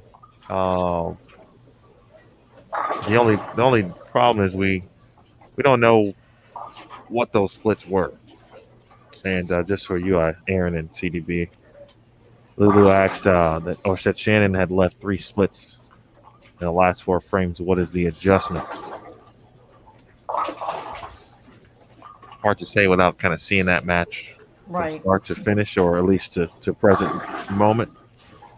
Well, from what we're seeing now, though, is, and we've talked about this, with seeing the 2-4-10 or the 2-4-8-10, it looks as if the ladies have just chosen to move further right and still keep those lines pretty straight.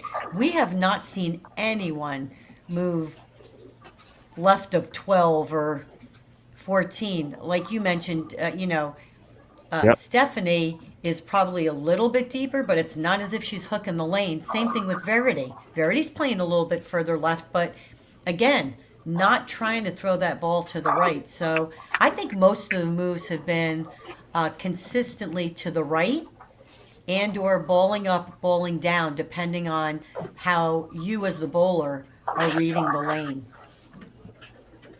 Lulu said mostly 2-4-10. Yes. There it is.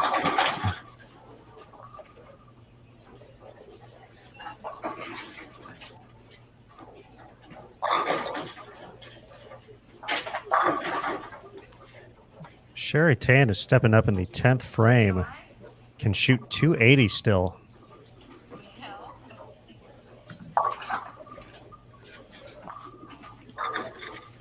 Does not get the first hit in the 10th, though, but going to collect the win, can get to 259.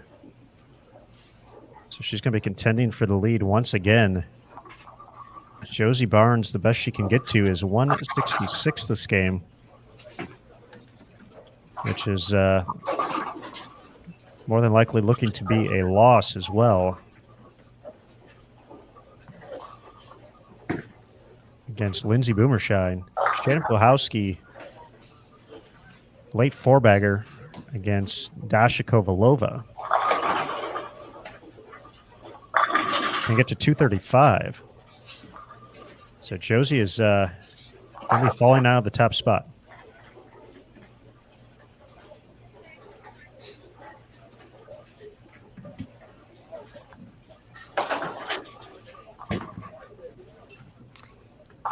not getting ahead of ourselves here, but let's talk about that a little bit. In your opinion, gentlemen, going into the telecast, would you rather be first or second? In this particular scenario, first.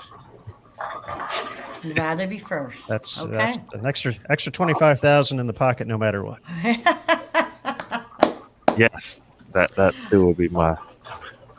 So there was no competitive lane play thought in that whatsoever. It was strictly about the money. For me, yes. I briefly considered the Lane play? potential lane play strategy situation. No, I tend to agree with you on that one. You would definitely want to be first. I think you would always want to be first. Your practice shots, if you use them wisely and possibly keep an eye on the match. Of course, that person who just won the previous match, I do feel they have a little bit of a feel for the pair. But especially in this case, you want that top prize and the extra money if you don't win. Yeah, most definitely. In a major, yeah, I think one game, I'll take my chances on myself. Really in any time, but definitely at the U.S. Women's Open, right? I'm taking the one game. I'm betting on myself. I am curious though. That's a really good question that you bring up, CDP. I have a follow up to that. When you're in that situation as the top seed in any event, to me it always seems like the first frame, the one that the first frame you bowl, there could be the nerves, the little jitters. You gotta get all that out. All right, how many frames sometimes can it take someone? And let's talk about you. You've been there multiple times in high leverage, high pressure type situations. How many frames did it take you to relax and get into the match? 11. I like that answer. There were times, I think it just varied. When I was on a winning streak and I felt confident and everything just seemed to be going right, you're making the right decisions and the right moves. And after the first couple of frames, you're just going through the motions because you're in the zone. You're not paying attention to really what's going on around you. It was those times when you didn't feel comfortable, you're saying to yourself, okay, don't try too hard, but you know what you need to do. And, you get all those thoughts going through your head. So it could take a few more frames, but definitely the first couple of frames, a shot on each lane is really the thing that gets you going, making that first spare. So I think the first few frames, but there have been times, and I'm not ashamed to admit that. There were times I was still nervous after the match was over and I won. I was still like, oh God, what would I have done if I didn't make that move, or I don't know. So I think it's how you feel as the bowler, what you see on the lane. I try not to let the fact of who I was bowling ever affect me, but I do think at times that might have come into play. That now that I look back at my career, and that's bad. That's just something mental because you're not bowling the person, you're bowling the pins. It's what happens down lane, and you can only control what you do. But that's a tough lesson to learn sometimes. As we wrap up this game, Liz is going to get the victory over Stephanie Zavala. Liz is going to be 5-0 this round, but once again, she's actually under for the block. So finding wins, but not putting the big scores together. But a couple players in front of her not doing anything too crazy this game. But in our latest edition of Who Has the Lead? Right. It's Sherry Tan. 2:59 that game. Shampluhowski is going to remain in second, except she's going to go ahead of Josie Barnes, but stay in second. 223 in a win for Shannon. 259, and the win for Sherry will be enough for her to go around Shannon and gain the extra, or gain the top spot with 3 to go.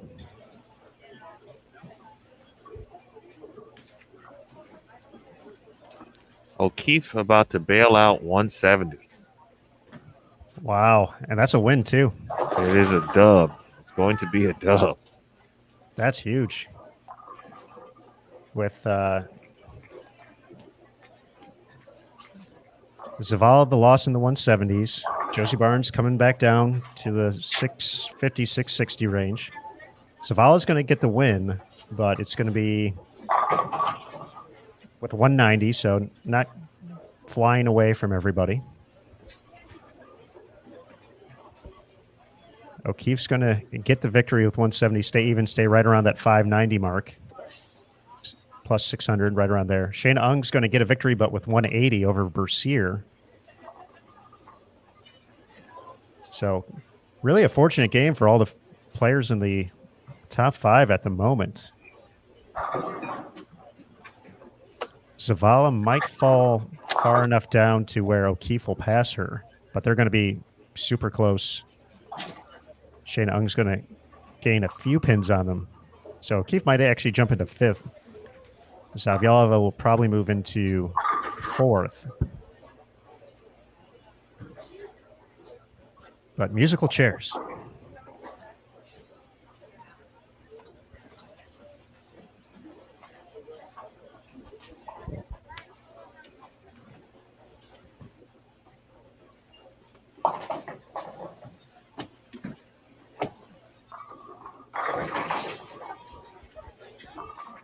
Sean in the chat winning. He says, Aaron is called Whose Lead Is It Anyway? That's Whose fantastic. lead is it anyway? I like that.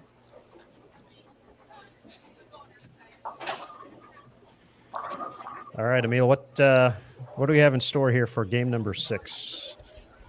What do we like here? Game 6. Let's see what old Trusty has for me.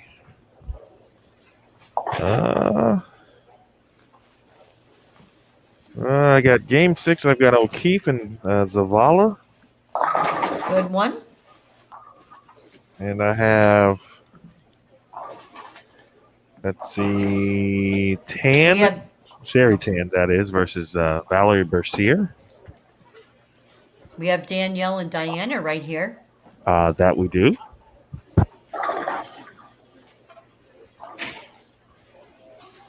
Yeah, we could stay there. Puhalski's next door, over on 29 and 30, able to keep progress. And then we got Tan and Bercier on that same channel with Puhalski.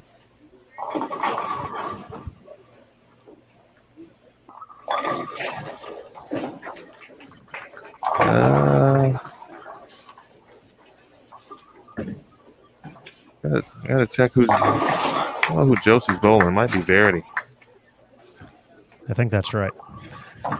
Verity just coming off a nice game, so that's gonna be a tough 30 pins to come by for Josie. That's on 15 and 16, that matchup. What game are we in? Game 6. Game 6. 2 to go after this.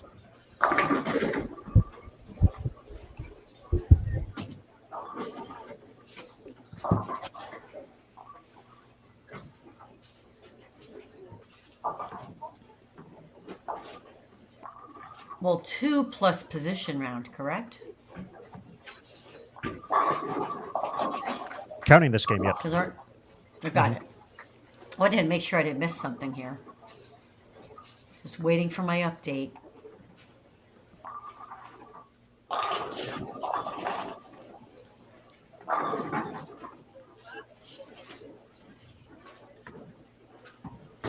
Ken in the Bowl TV chat poses a question. Is it time for the chat to pick a $100,000 winner yet, or is it too soon?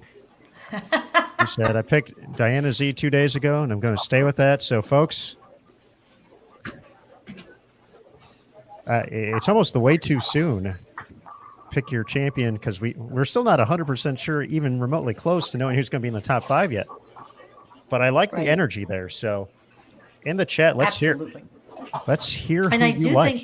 I do think Diana has a great chance. I mean, she looks strong. She's played the lanes correctly. She's throwing it very well, and she looks confident. And that's one of those things we talked about with the mental over the physical, the confidence factor. Once you gain that little bit of confidence, isn't it amazing how the flat 10s go and you blow the 7 off the deck, your sparing gets better. I'm telling you, it all goes together. It's not always about throwing the ball. It's about what's going on inside your head and believing it. You know what I mean? And leaving, kind of like we said earlier tonight, right? With Sherry Tan leaving that 140 behind, coming back with a 250, or vice versa with anybody. So she's been able to do that, and she's been working on that. And this is the fruits of the labor. But I do agree with you, Aaron. I'd like to hear everybody else's pick in the chat. But I do think we are a little early yet on to saying who that person will be.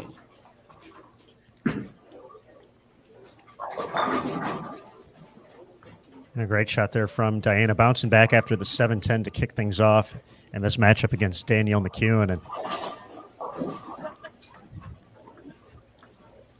I really never thought I'd be 53 games into a U.S. Women's Open and have no idea who's going to be on the show. But we are totally in that predicament right now. But you're still there.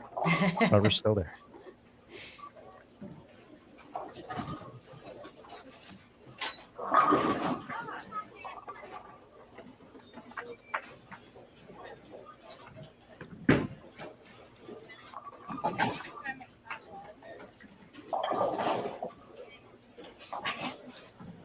I will say one thing about this pattern. It definitely, if you were lost, you definitely knew where you should be playing.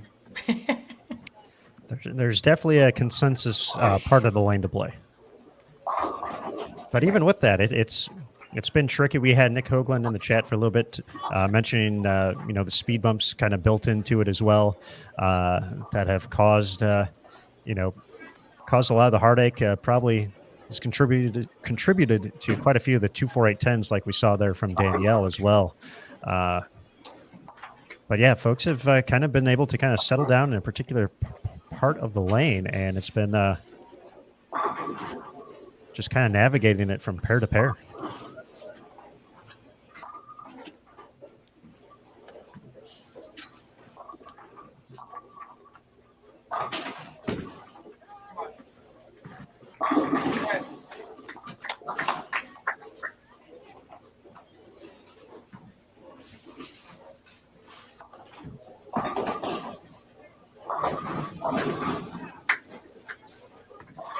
Got some picks rolling in. We see Stephanie Zavala, Josie Barnes. Sean says, I'll make my pick about 7 p.m. Eastern tomorrow. Good call. Safer out there. Scapegoat. Jillian with DZ. But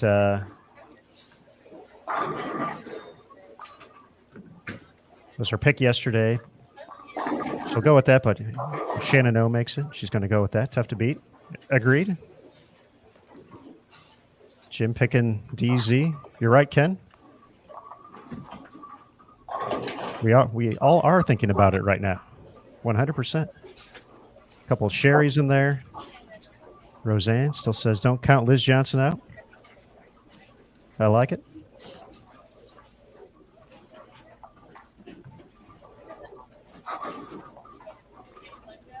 And we do have that score update. I'm just going to it.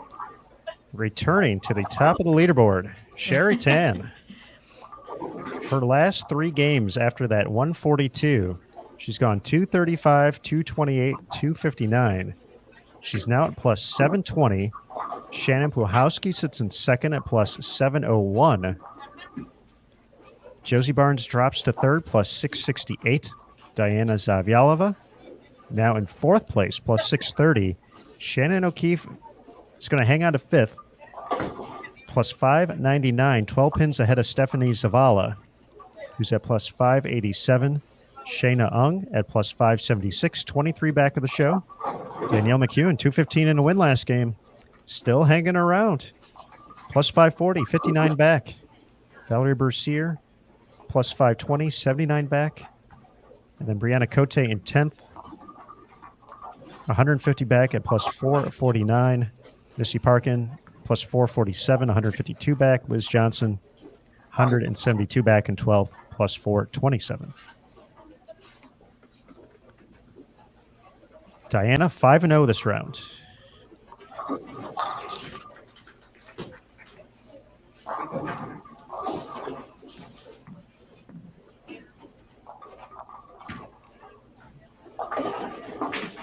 And it's one of those things where you don't necessarily look at, you're not checking some of the scores a little bit further down, but I just took a glance at the overall squad total. And Brianna Clemmer is just steamrolling at this squad. She is 162 over in 5 games. 249, 217, 234, 257, 205, all victories. And she's jumped from 23rd up to 17th, now plus 208.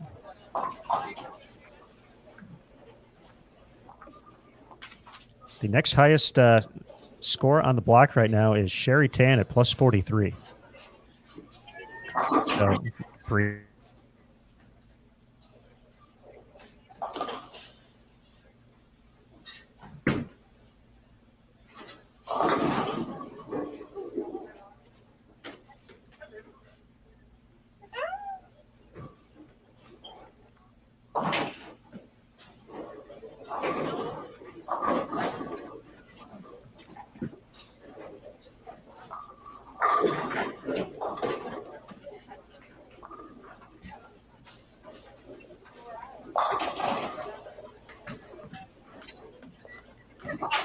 Who is Missy Parkin bowling this game?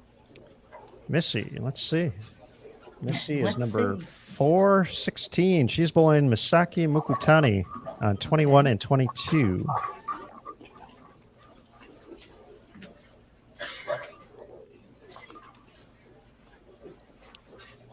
Missy started with a pair of open frames before 2 spares, so she's down early in that matchup. Close one so far between Stephanie Zavala and Shannon O'Keefe on 23 and 24. Brianna Cote. She was 277 out there this game. She's taking on Taylor Boltice. I was just looking at that because I'm looking at some of the other scores and I'm saying Brianna Cote there, only 150 back, 80 for Valerie. Danielle, like you mentioned, only 59. Business is picking up, CDB. Business is picking up.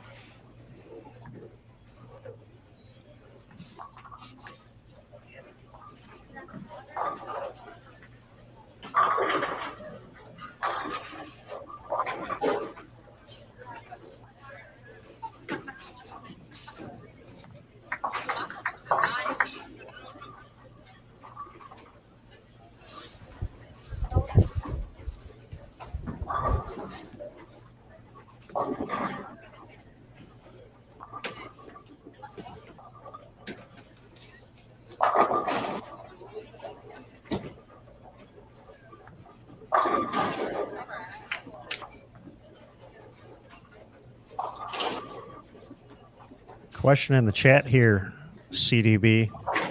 Looking Yes. ahead to tomorrow, Sean is wondering, do you think there will be enough time in warm-ups tomorrow for the bowlers to throw enough surface to possibly burn a hook spot into the lanes?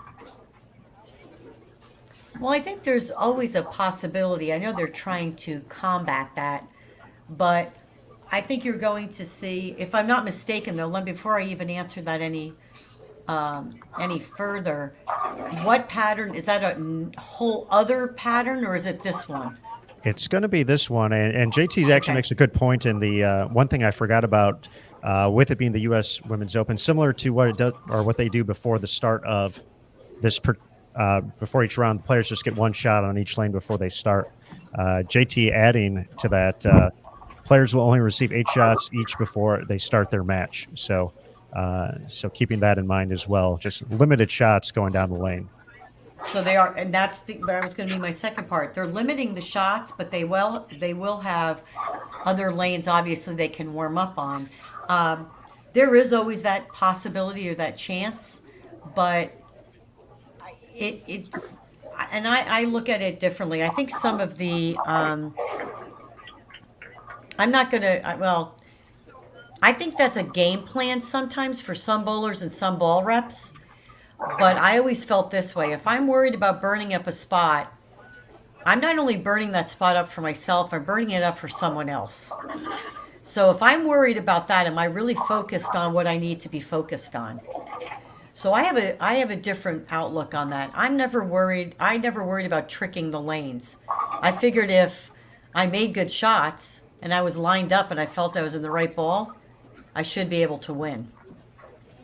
I don't like the whole let's trick the lane, let's burn it up, because if you're doing it for one, you could be helping another. So that goes twofold. Good point there, CDB. I like it. Just out bowl them, right? Yeah, and sometimes that doesn't happen. I mean, I'm going to be honest with you. There's sometimes you walk away from the 10 frames going, I threw it good, and I threw it the best I could, and I thought I made some great shots, but I didn't win. I mean, that happens because why? It's a sport. It's athletics. It happens. You don't win all the time, or you'd be the only one out there bowling. I mean, that's just the way it is, right? So that's what makes you want to strive to be better and make the changes to do things that you can't do. I took more pride on the weeks when I knew I made TV against bowlers that don't even throw it like me. I took more pride when I made shows with Leanne and Anne-Marie Dugan, and because you know what? They hooked it. So I wasn't one of those players. I took more pride in that. I wasn't worried when I got to the TV show about finding what they couldn't do, because they were going to be in a different part of the lane. They were going to play the lanes different. So I think that's the same concept here. Yet you will have, the right-handers will be obviously playing further right. And I do think the left-handers who make TV will be playing, honestly, I think they may even be playing further left. You may see that 1, 2, 3 board. I know Shannon Plahowski was doing that for a couple games when we were watching earlier today. So I think it's all about just shot making, especially when the lanes are tough. I'm not sure you can really trick anything. It's about executing and making the spares.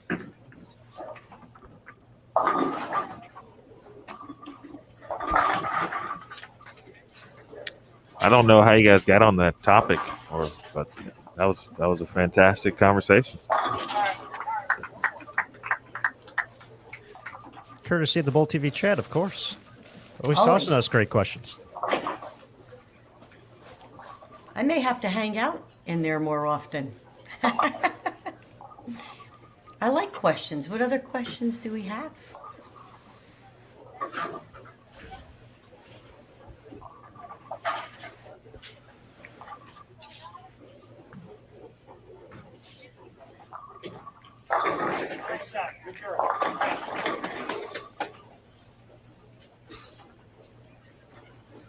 Oh, Like it. sweeping away the old 610 there for Liz. Uh-huh.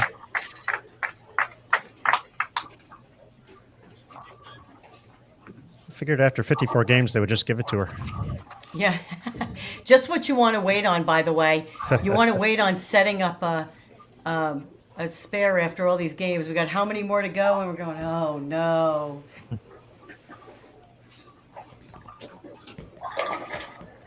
Shannon Plahowski there is to the right. Can anyone see her game? Yes. If you don't mind. Working on a 4-bagger. Bull, 67 gotcha. in the fourth on Okay. a 4-bagger. And I can hear Chuck Gardner. He's right there. Chuck is just right there every shot. And she's in position to get a victory against a hot hand this block so far. Emil, when you were away, we mentioned it, but Brianna Clemmer has gone 162 over through 5 games and 5-0 record, but looks like Shannon's going to have her number here in that matchup on 29 and 30.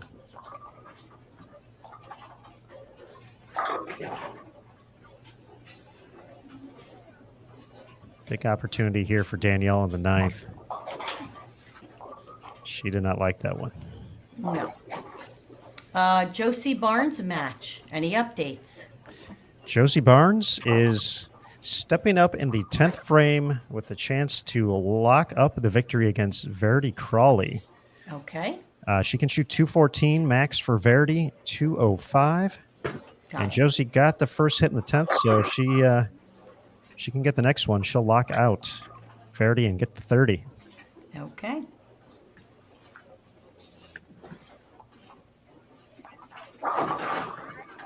Brianna Cote can still shoot 256 this game. She's on her way to victory.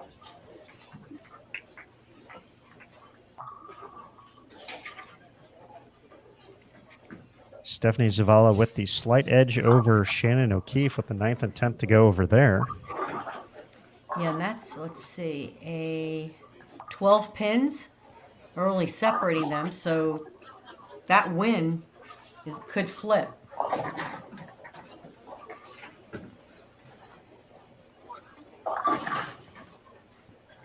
Because I believe you said Stephanie was ahead, correct? Stephanie currently ahead in that matchup, yep. Okay.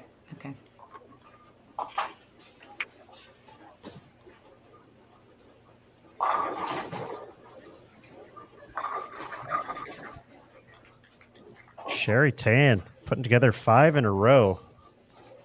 She's going to lock out Valerie Bercier and get into the 230s. So we talked about waiting for someone to create some separation from the rest of the field, and this might be Sherry and Shannon's time. They're both finding the groove here later in the block and collecting wins and putting up some decent numbers along the way.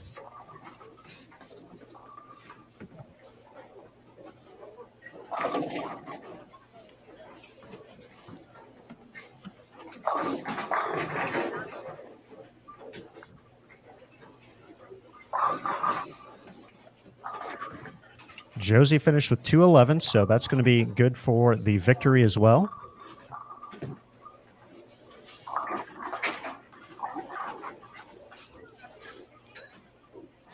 And now Diana needs spare a 9 to lock up this match here.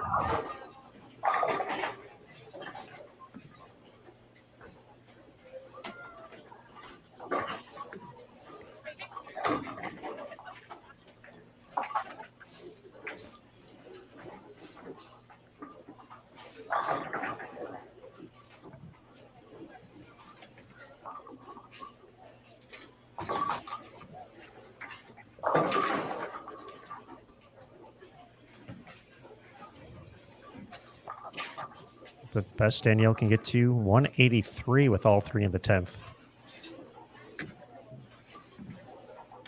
9 or a strike. Diana locks up the win.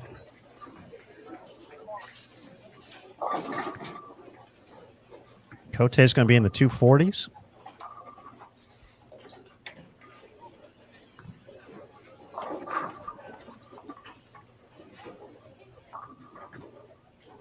I think that was a left-hander who just struck again to the right, so that had to be Shannon.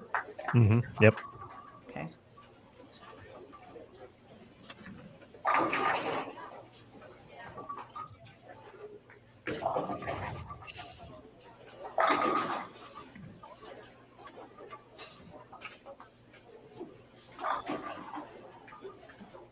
Things are getting interesting in the O'Keefe-Zavala match. We'll head there next after we see the shot from Diana, if she can lock this up.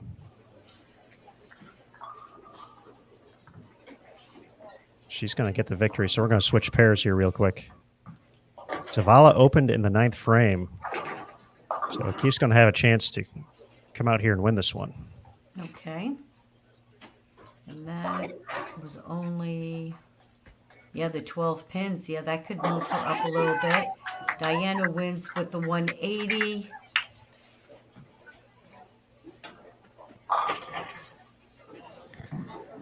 So Zavala in the books with 193. O'Keefe could go strike spare to win by 1. But needs at least 9 on this shot. Here we go. Big one there.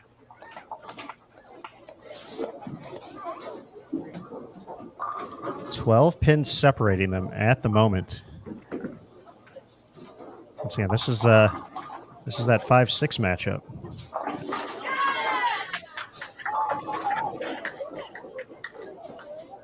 So any type of mark here with the strike already in the book. Shannon gets the 30.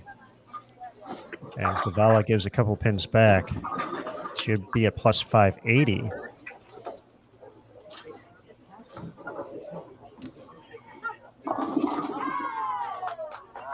There it is for O'Keefe. Right, so Shannon will, let's see. Sorry, I'm trying to figure this out as fast as you are. 30. She's going to beat by 20. That 3, 4, and 5, or I'm sorry, not 3, 4, and 5, but definitely 4th and 5th is going to get a lot closer. 6th, what did Shayna? Anybody know what Shayna bowled? Shayna was having a. Shayna ended up losing her match with 183 to Maria Bolanova. So I think this might be the first time in a while our standings are just gonna look the same for at least a game here. I didn't see anybody. Cote was the one having the big game, but she was a little bit further back. She was going to be in the 240s. So she's going to get to that 520 range. Bercier was going to could have gotten to 220, but she was going to lose, so she gets up to 540. Danielle was going to be in the 180s at max with the loss, so she was going the other way. Shayna with the loss is going to drop to the 550 range. Stephanie Zavala is going to be right around 580. So O'Keefe with the extra 30 is going to be approaching the plus 630 range. Diana with the win is going to gain a couple more. She's going to be 640, 650.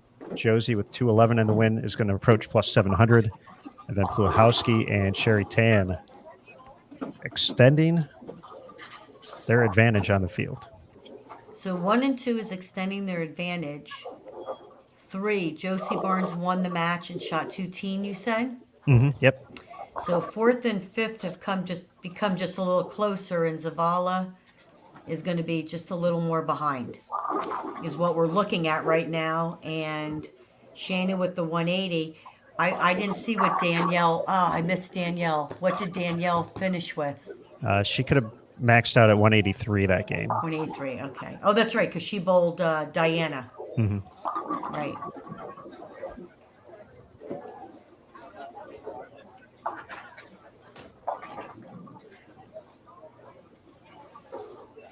Kind of like this live updating that we're doing as we're going along. We'll still wait for the official tally, but Well, true, but of it's. course. I do think 3 and 4 will. Not 3 and 4. I keep saying that. 4 and 5 may jockey a little bit or get closer. Get closer is what I mean. What was Josie ahead? 38 of Diana and 69 of Shannon.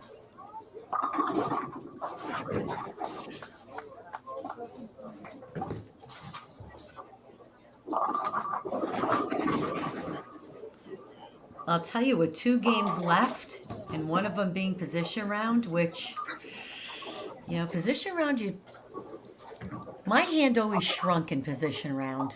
The nerves set in. I always had my hand wrapped in a towel to keep it warm. Look at all these tidbits I'm telling you all these years later. All the secrets coming out.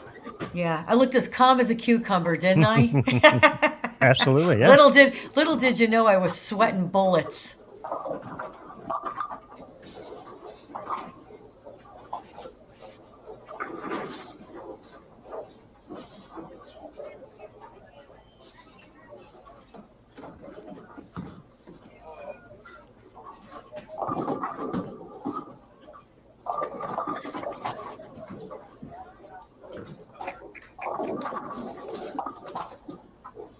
So let's take a look at the matchups here across the house.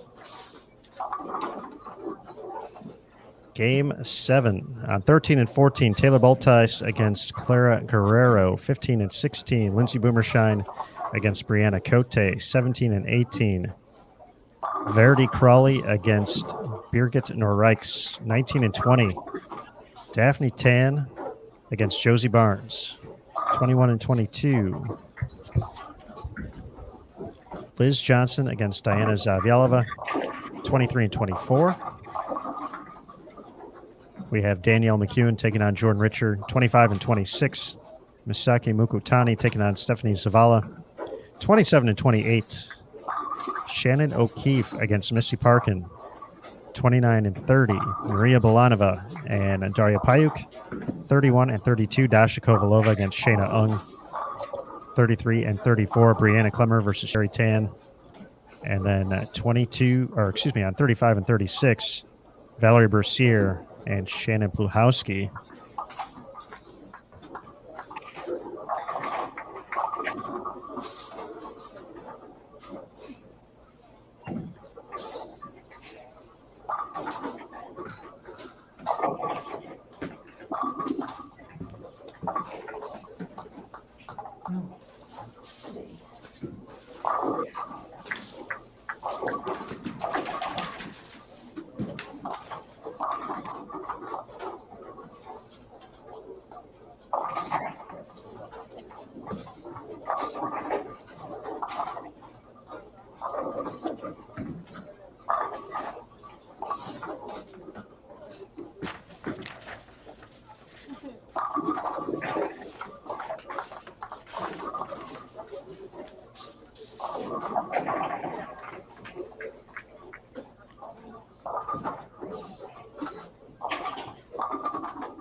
Over on 25 through 28, we have Shannon O'Keefe and Stephanie Zavala not facing each other. But that's essentially the 5 and the 6 matchups right now. I think we're going to head over there real quick, see how these matches progress as they're one game away from potentially facing each other once again in the position round, if it holds true to what we've seen. Yeah, I'm checking those numbers. Let's see. We'll have... Yeah, 23-24. I'm sorry, 25-20. Wait, am I tripping?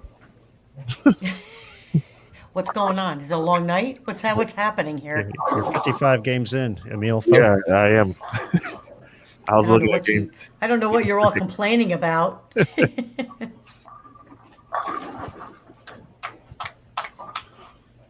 Oh man, that's funny. So Zavala taking on Misaki Mukutani. O'Keefe taking on Missy Parkin. Missy was in the 140s last game, so that essentially was going to end her run up the leaderboard. Put her a little bit too far back with 2 to go.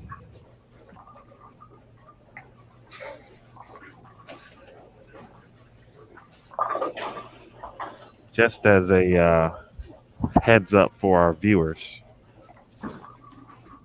the position round structure, as far as matches and where they will take place, will be very Yes. simple. 1, 2 will begin on 13 and 14, and then it will fall in place as you continue on. So 1, 2, then 3, 4. So from a channel perspective, you'll have the 1, 2, and the 3, 4 matches on the 13 through 16 channel. Then the 5, 6, 7, and 8, which would be 17 and 18, 19 and 20 channel, so forth and so on. Now, let me ask you a question. Yes. Why didn't we do that all the time? Doesn't it make it easier? And when you're looking and you're waiting for that game, you can go, let's see, they're starting on 13 and 14. 1, 2, 3, 4, 5, 6. Oh, I'm going to be on lane 9. Neil gave me the heads up a few games ago. Now that we're essentially here, the viewers can know they can open the proper tabs and have at it. Speaking of opening tabs, give an old refresh to the standings here. We got scores after 54. Oh, here, that's what I've been waiting on. Okay. Sherry Tan There we plus are. 789. So we had no changes in our top 5 as far as placement. Shannon Pluhowski second plus Nope. 757. Josie Barnes plus 709. Diana Zavyalova plus 645. Shannon O'Keefe holds on to the final spot at the moment plus 629. Stephanie Zavala, first player out, 49 pins back now at plus 580. Shayna Ung at plus 559, 70 back. Valerie Bercier, 87 back at plus 542. And then Brianna Cote, 3 digits back, 106 back, plus 523. I'm just going to go to Shayna Ung's scorecard right now because it's I think you just saw it, Emil. After 237 in the first game, she's gone 184, 182, 183, 183, 183. Yes. And won 2 of them, lost 3 of them. Here's the other thing. Stephanie here, Zavala, is bowling next to Shannon O'Keefe. So I wonder if she's watching because she's only 49 back, right? Mm-hmm. I mean, I have to admit, I'd probably take a peek or 2. We are definitely taking a peek here. I know. Much easier to take a peek from back here and not really care, and my palms aren't sweating either. So I think all is good in the world.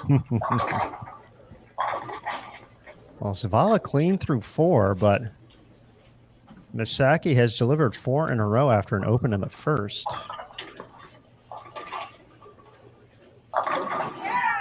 And don't like to see those in that situation either. The high flush 7. It's brutal. O'Keefe with an not early right open. now. But essentially all knotted up at the moment against Missy Parkin.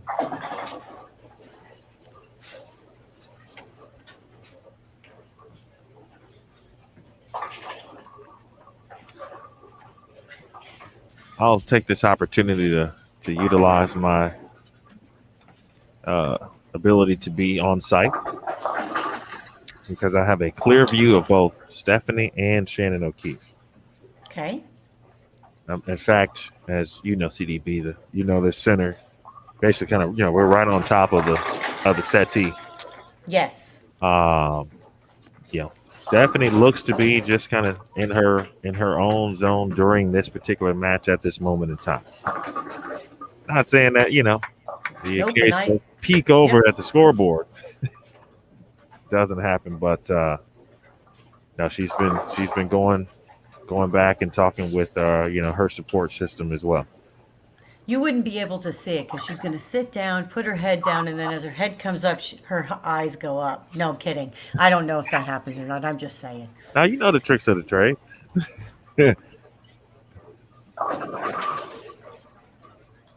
I think she's definitely proven that it really doesn't matter what's going on next to her or around her. She has stepped up in a couple of 10th frames and thrown it very good to win matches.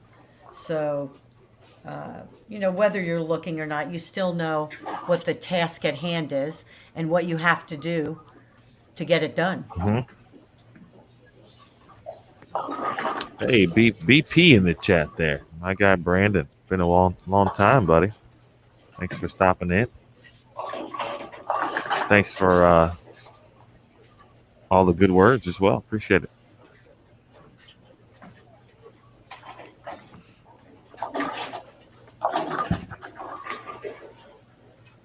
As weird as this is to say, but I feel the atmosphere has kind of mellowed.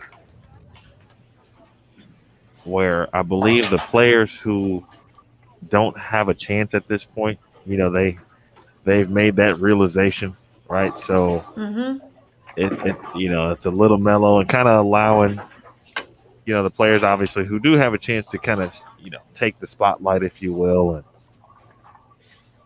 let them do their thing. I agree. I mean, you got, I believe it's, let me see. I mean, at this point, 70 pins to make up is doable with the big game in 30. I mean, it really is. But you're right. You're basically just saying, you know what, I'm going to try my hardest, kind of want to move up a spot or two. But other than that, I'm sure they're not beating their brains in whether they shoot 180 or 2-0 right now.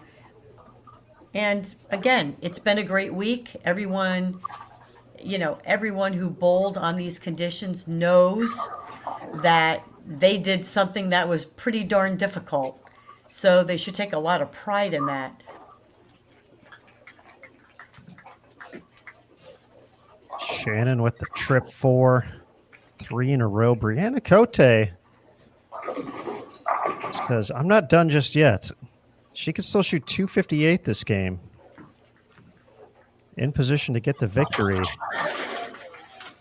And DZ's she's bowling. I'm sorry. And I'm sorry. Who was Brianna Cote bowling? Lindsay Boomershot. Okay. I was just wondering if she was bowling somewhere near her. Okay. And you were going to say something next. Sorry about that. Oh, no worries. Diana's bowling a good game against Liz. So far, her max score is still 269. So she's in good position right now. Josie is doing what she needs to do. In 1 and 2, Sherry and Shannon having a little bit of trouble over on 33 through 36. So Pluhowski has 84 in the 6th, 3 opens so far. Tan has 2 opens, but she's actually pretty close in her matchup.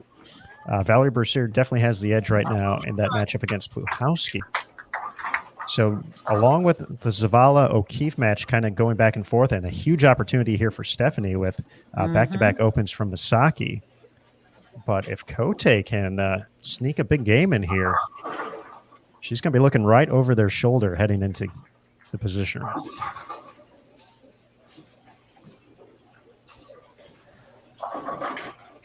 Shannon O'Keefe, by the way, Aaron, just may want to make it interesting. Not that she's going to fall out, because I don't believe that's going to happen, but she may jump a couple spots potentially.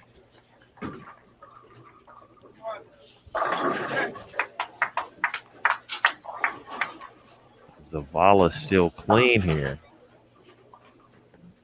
They could turn 2 into 3 quickly. Appreciate you, Mal, by the way, in the chat. Pleasure to meet you, my man, as well. Get out of there, 9. Is Liz Johnson still undefeated this round? Correct. Yes. With a high game of 215. Wow. Those are the rounds you gotta love right there.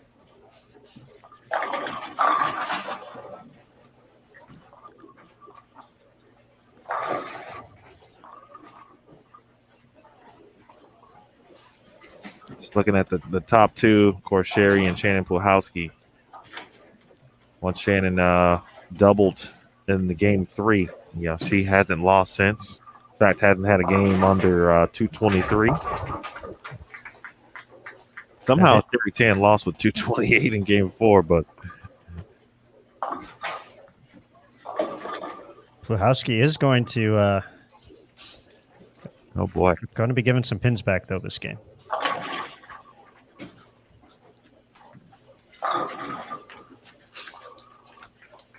And she had another open in the 8th. She has 110 in the 8th right now, but once again has a little room to work with.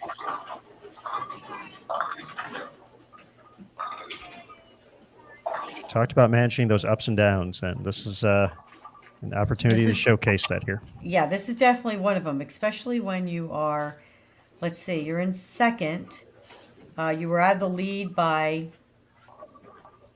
32 pins, but only ahead of third by 56.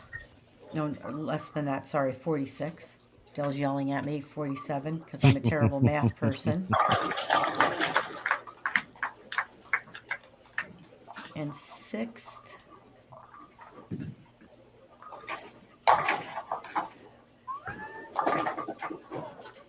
So she's ahead of 6th by roughly 180. So you're right. I mean, she's got some pins there, but Stephanie here on the 3-bagger. She can get into the 240s, and that would be a 100-pin swing right there if she finishes it out. And Misaki now looking at potentially a 4th consecutive open. O'Keefe with an open of her own. She's ahead in the match, but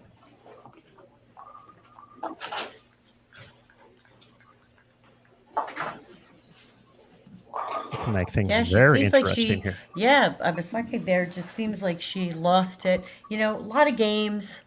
Like I have to tell you, I mean, I don't. There isn't anybody out there that's not going to tell you they're not tired. I'm sorry, but they can tell you that. I don't believe them, but because I think it's more mentally tired than physical. And when you combine the both, and you threw a lot of games where you threw 2 shots a frame, that's a lot of bowling. That's a lot of shots going down the lane.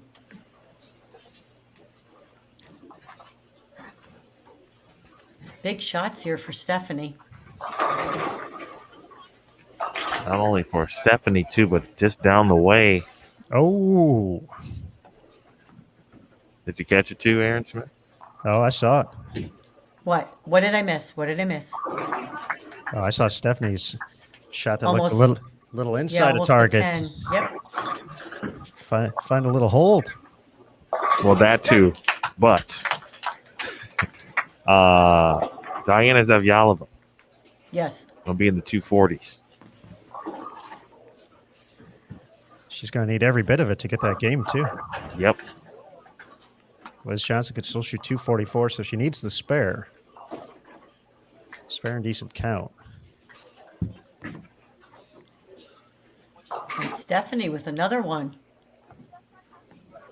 She's in the 230s now. So Cote is not going to gain any ground on Zavala.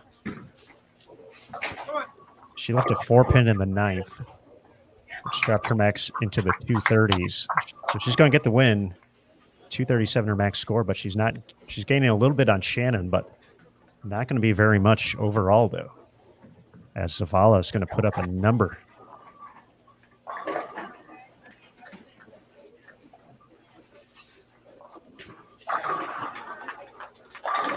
Oh, sending the bird doggy in the old 7th game, getting ready for position round. Oh, yeah.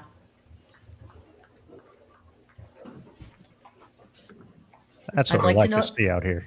I'd like to know if anybody in the chat likes that word, bird doggy. They'll tell you. Let's see. We'll give it a couple seconds.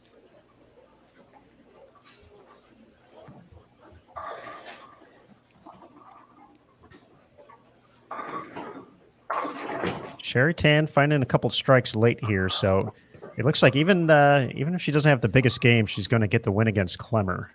Yep, Clemmer and can only- Stephanie here, 247. She picks up 77 pins.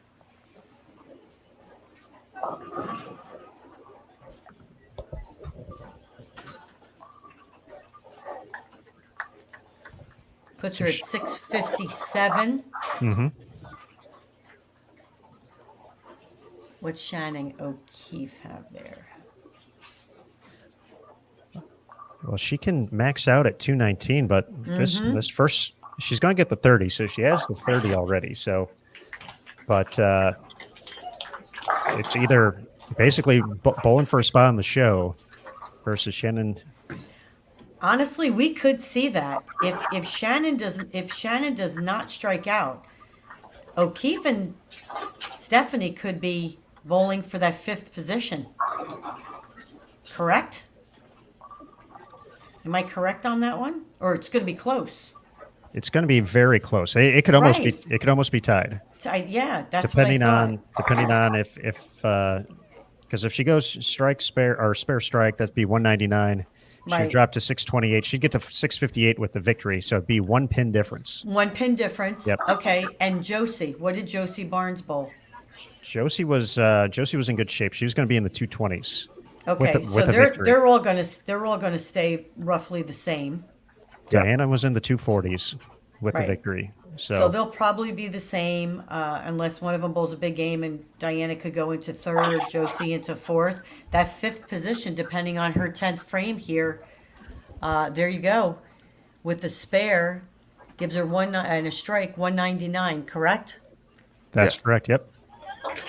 So that's going to be a close one. One quick final for you. Kulhowski shoots a 158, and they lost. So she's going to get 42 back. So she's going to be in the 670 range. So, or excuse me, I was looking at Josie's score. So she'll be in Yeah, the so- 17s, somewhere around there. So she's going to fall to 3rd at least.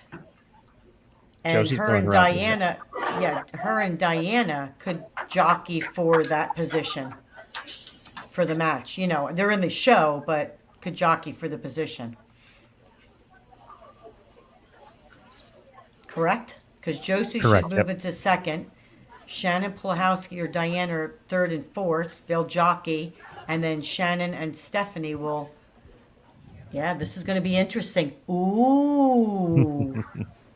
Better them than us, boys. Better them than us. So if our math is correct, Shannon O'Keefe is going to be the 5 seed, but ahead by just a single pin over Stephanie Zavala. So it's going to be a win and in situation. That's Correct. the best. That's the best ones right there. Yep. Okay. And then what is the difference between Josie and Diana? Do they? I'm sorry. Nope. Shannon and Diana. Oh, Shannon Kulhowski. Yes. Because Josie will go around Shannon. Yep. So Josie's going to be around 760 or so on the over. Shannon drops to 716 plus, I believe, and Diana, if it was 48. I think Diana may actually jump her as well. So I think Diana's going to have her by a couple sticks in the 3-4 matchup. So that's going to be a winner moves up a spot. Winner on the other match makes the show. And let me ask you this. So how far is Josie Barnes behind Sherry Tan now? Ladies and gentlemen, that concludes our 23rd game of match I didn't see play. Sherry's final. We're gonna Oh wait, add no. up the score sheets here I can for tell you now, the 205 We'll have and a one win. more game to go. 205 and a win. So Josie only gained 15 there. So Sherry's still going to have a pretty Pretty good lead. sizable lead, so it's still going to Okay. be. She would need a pretty big victory to take over the top spot. Okay. Okay. Gotcha. Actually, if you would like to go back down to the driving range and stay loose, you may. Lanes 1 through 10 are on if you would like to stay loose. And I'm sure everybody I'm going to take a guess that everybody from 12th position down ran down to lanes 1 through 10 to make sure they stayed loose. Because, boy, I'd be taking 2 bags down there.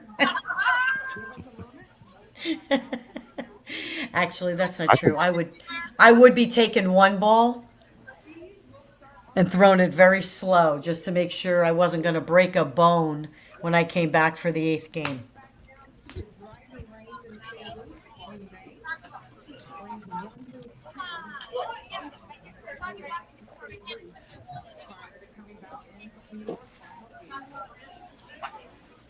You know, to be honest, I'll tell you who the first player down there was or is. Okay, let me guess. Danielle. No, but that would have been my, that's always a good guess. Okay, But no. Let me guess. Shannon let me guess. O'Keefe. No. Shannon O'Keefe. No. Okay. Wait. Let's think.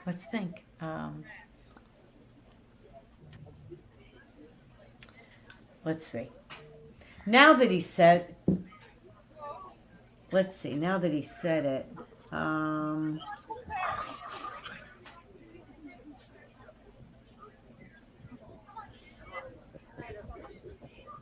Brianna Cote. No. Okay. I give up. Josie Barnes. Ah, okay. Gotcha.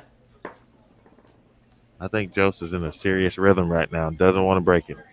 Nope. Keeping that mental focus. She's down there packing shots too. I don't think she's missed.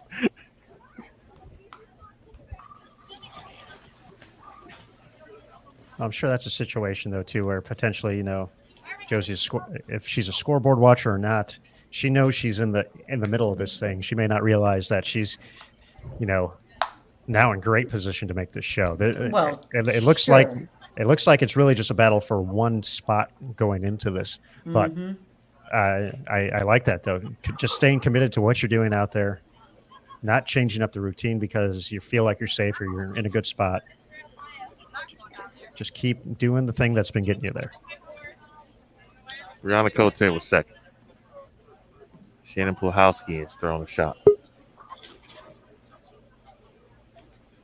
All right, folks, while we have a couple of quick moments here, the opportunity to discuss what's on the line at the moment, or at least entering this round regarding the Player of the Year standings. Again, they were updated with the projected points, and those projected points were based on those finishes from or where they were this morning or after this morning's round.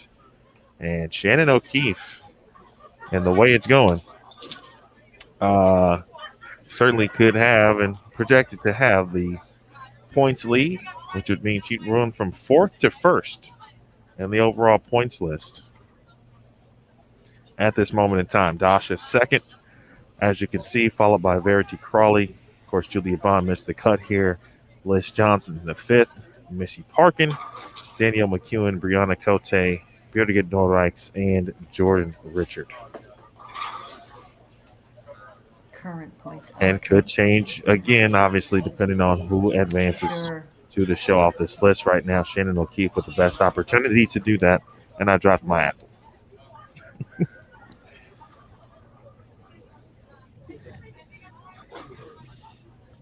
Did you say you dropped your app or napkin? Apple. Apple. I was tossing an apple back and forth, and I dropped it. When you had that up there, Can toss it back up there for you. that will change. O'Keefe has only won once this year, correct? That is correct. Yep. She won the first event. Dasha has won twice. Mm-hmm. Verity twice?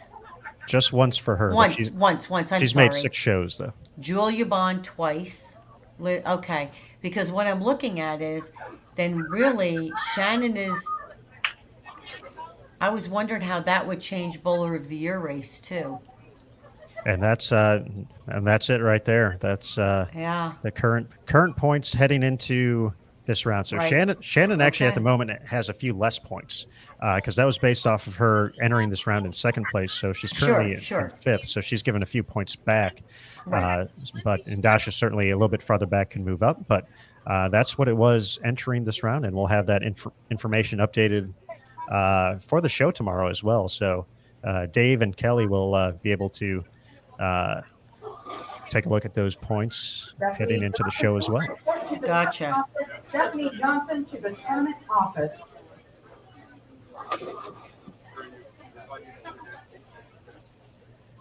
So, folks, it is that time of the round, though. While we wait for the position round to get going here at the U.S. Women's Open, Game 56, moments from getting underway, our final bowling ball giveaway. It is time. So, folks, we're going to be giving away a Storm bowling ball of choice to one lucky Bowl TV viewer. If this is your first time joining us on Bowl TV, thank you, first and foremost.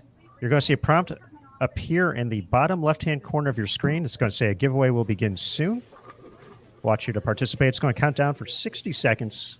And then after that, in the same exact spot, another prompt's going to show up. It's going to say the giveaway has begun. You'll see a submit entry button. And all you have to do is click that submit entry button, and you will be entered for a chance to win a Storm bowling ball of choice. So a big thank you to Storm for their continued support and helping us out here with the giveaway.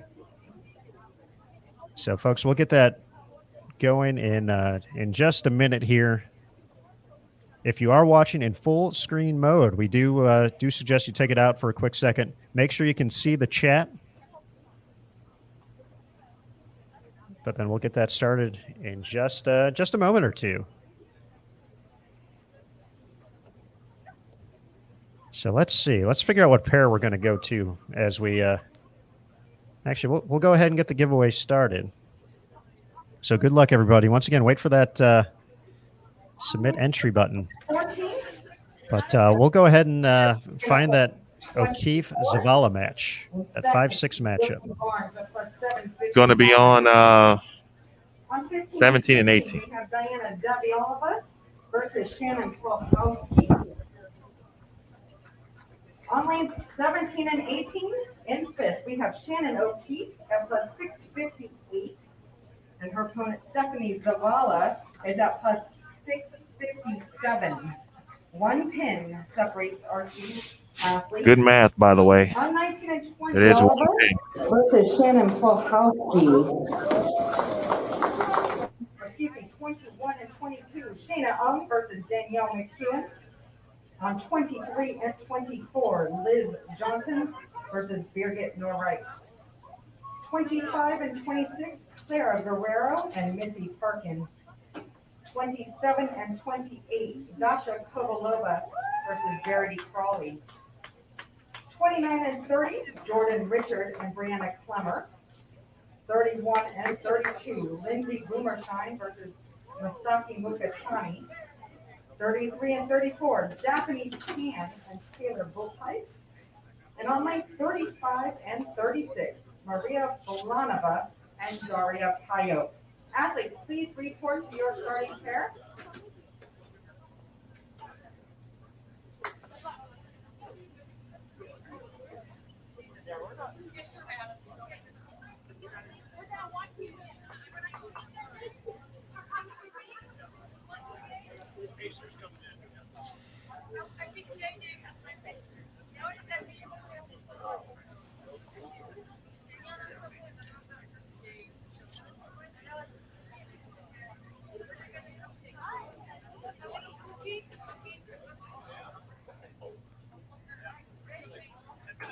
All right, athletes, at this time, you may now throw one ball on each lane.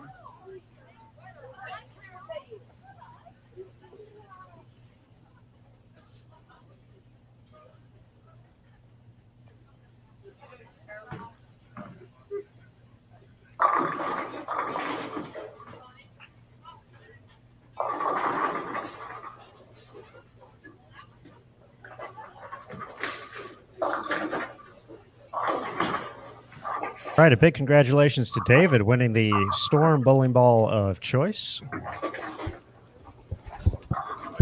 David, our marketing team will be reaching out to you in the next couple of days, so be sure to be on the lookout for that email.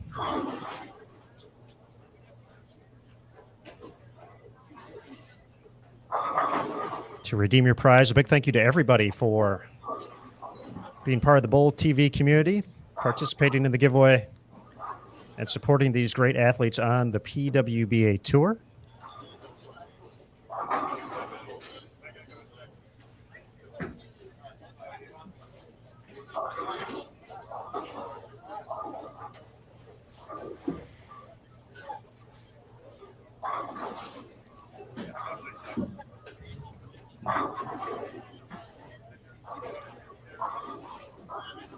And we're here. This is happening. One game for the cheese. One game for the cheese. Actually, that's not true. One game to try to get a bite of the cheese. Well said, And then CDB. Well said.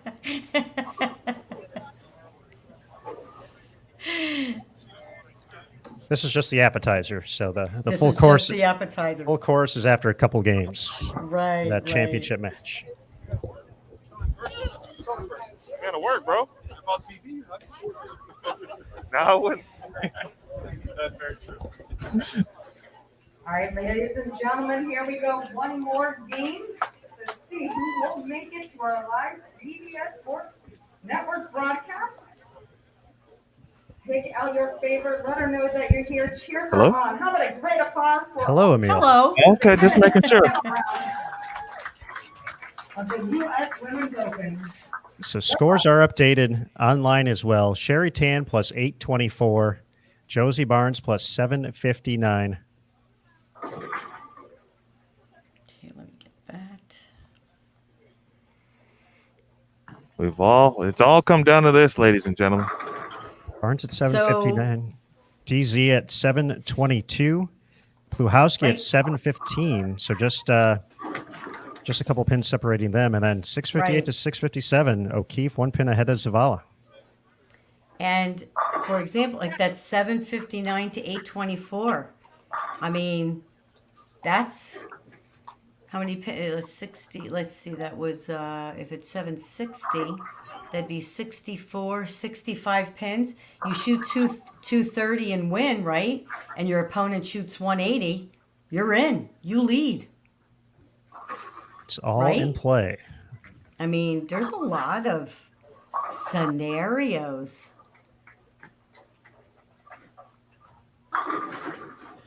It looks like Josie would have to win by 36 pins Correct. to make up the difference and earn the top seed. And then that would be hard for Diana to go around her. But if Josie doesn't, Diana, with the win in a big game, could go around Josie for second. But the winner of the 3-4 match definitely is cheering for Sherry Tan this game. Oh, yes, they are. well yes, said, they man. are. And Brianna right now says, "I'm going to shoot 300. I don't really care what any of you do." That's what I'm hoping for right now. Okay, Let's make it complete, she's going to shoot 290. Let's make it chaotic. She is 68 back of the show. Valerie in 8th, 108 back. So Cote could play spoiler with a big game, but would need a little help in front of her. Right.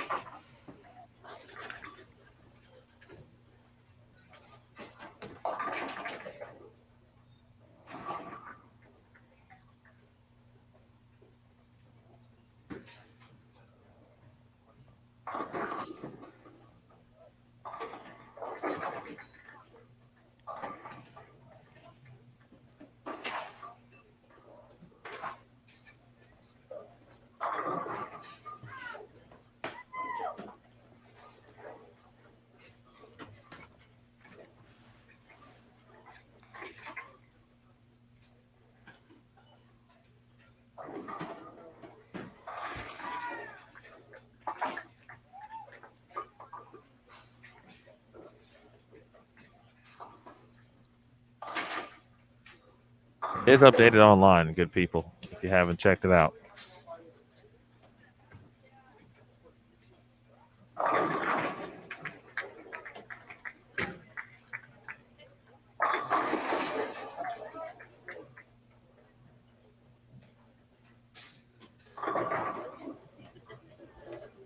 So is it still too soon to talk about our picks or no? We are in the last game. Which picks? Who do we For pick? the Like actually, the Templates? I have a bunch of people in the top 5 that I had already picked to be in the top Ah, 5. I did have Shayna and Danielle and Birgit just because of the throwing it a little bit straighter, not much angle. Liz, of course, I forgot her. Any of them, though, really.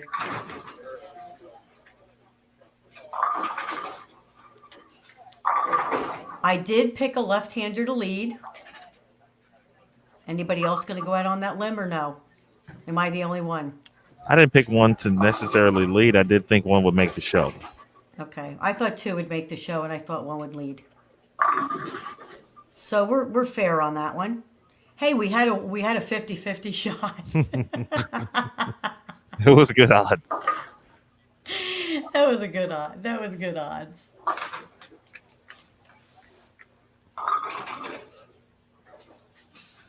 Early open.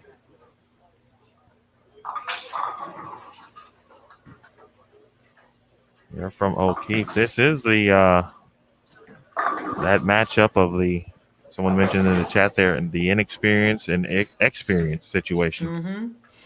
But we have discussed that Yep. Stephanie has stepped up Mhm. in a couple of matches and gone, boom, boom. But I do expect the same out of Shannon when she gets up on her next shot. I know she's going to hit the 1-3. Especially, this is an event that Shannon wants to win the U.S. Women's Open.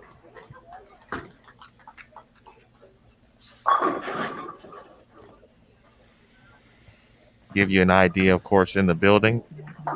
As one would imagine, the crowd has made its way certainly right behind 17 and 18.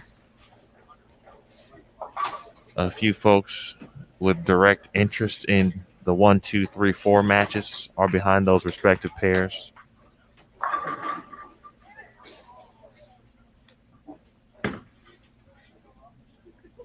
Same thing with the 7-8 matchup as well.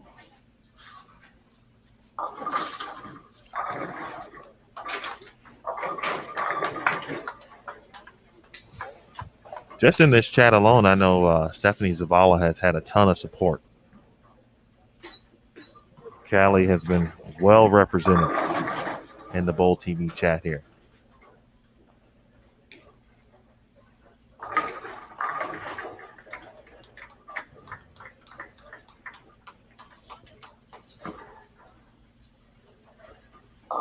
Talked all about spare shooting this week. That's going to be critical, certainly at this juncture. Any missed opportunity is an opportunity for the opponent.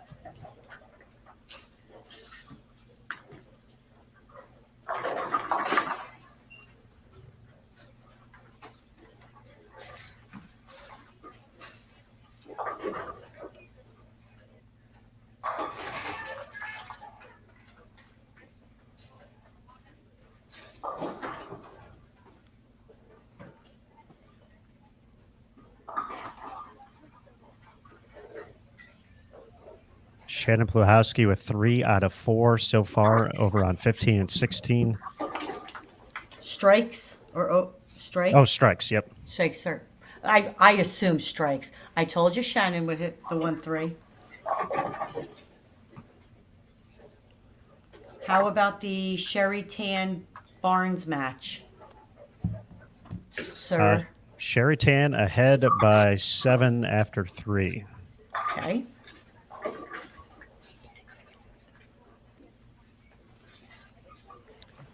For Diana in that matchup against Bluhowski, she has stayed clean through 3, but just 1 strike. So Bluhowski with the advantage.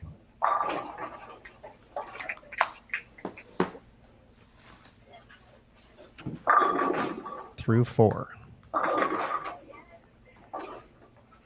Uh-oh. Uh-oh.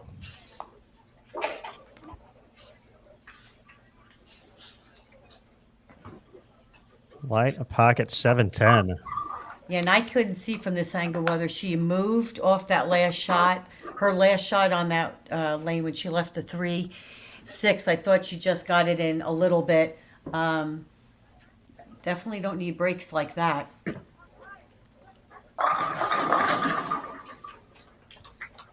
She takes the 1, but prime time for Zavala to make a move.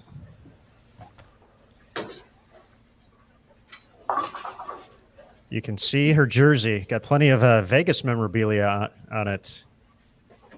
So a fantastic time for her to roll the dice. Sure enough. Yeah. Feeling lucky.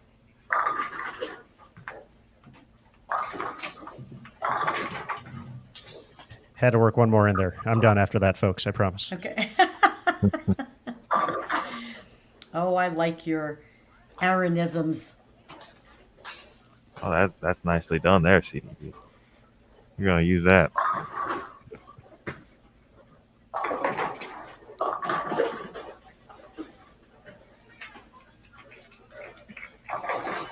Big double potential here. Oh, good shot. Wow. Great shot.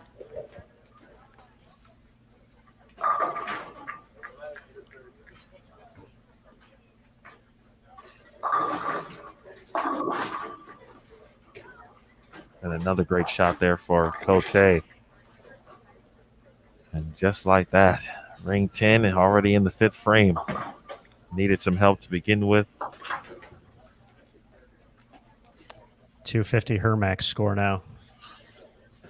Might not be enough with the way Zavala has been bowling for the first half of this game.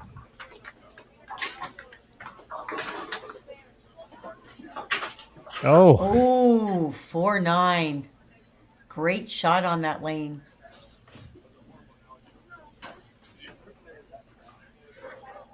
I saw that 3-6-7 spare. I could see it in the corner.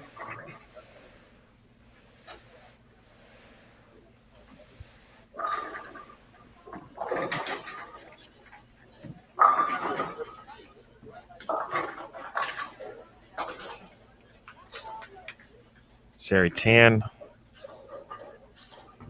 just spared a 3-6-7 to stay ahead of her match, or in the match, excuse me, with Josie.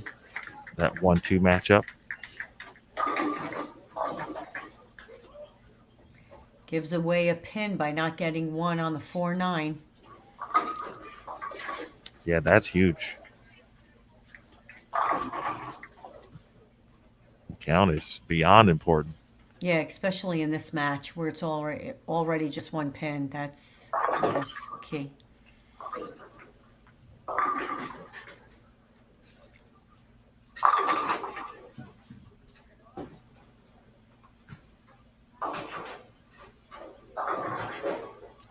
Ooh.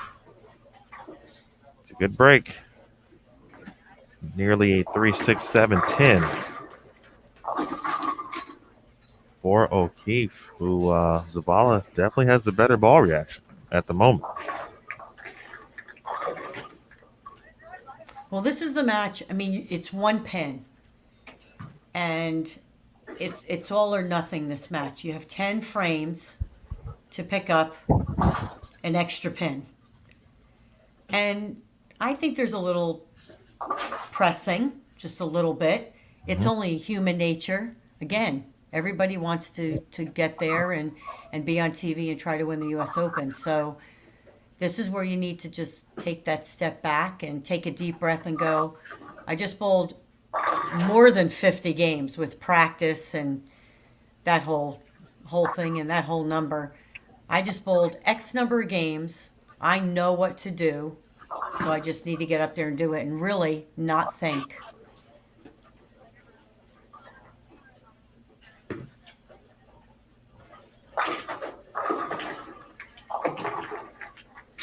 O'Keefe in the 7th. 7-10 last time on this lane. Oh, another good shot.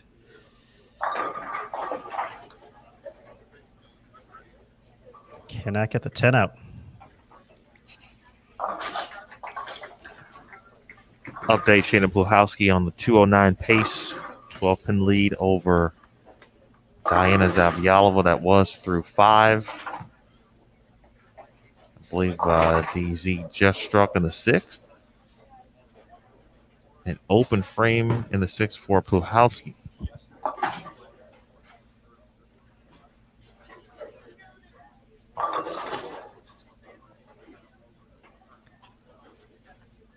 Sherry Tan avoiding trouble so far. She had that split conversion you mentioned earlier, Emil. Staying clean so far. Josie with a double, but with an open up there as well. So not building that type of lead she needed to make a run For the, at the top seed so far. Right. But the win will secure the second, I Correct. believe. Yeah, Diana and Shannon aren't putting up massive numbers either to make up the Okay. difference. So Yeah, in fact, Josie had taken the lead in the match, working on a 196 pace through 6. Zavala just steps up there and absolutely labels that. Not even giving the 4-9 a second thought. 10-pin lead can push it to 20 here.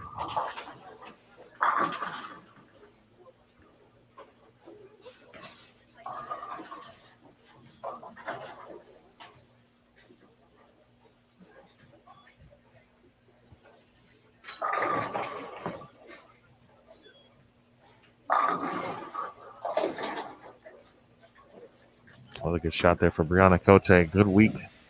Great week. Great week of bowling. For both Bree, of course, and Valerie. Here's Zavala. This is a big shot right here. Oh.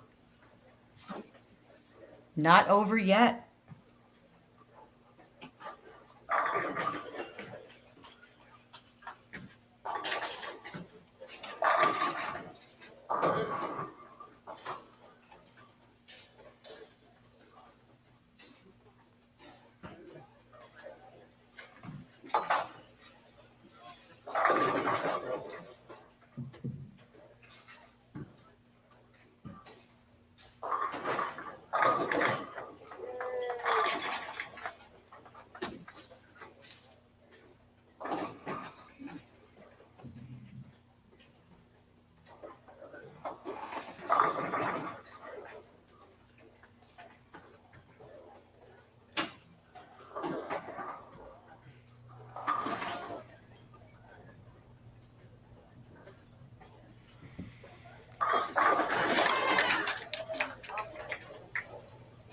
One-two match is, I think, just entering the 8th frame.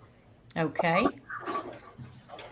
What about the 3-4 match? They two are in the 8th frame with, that one looks like a 1-pin match. Okay. Yeah, 1-pin match. Bluchowski and Zavjalova.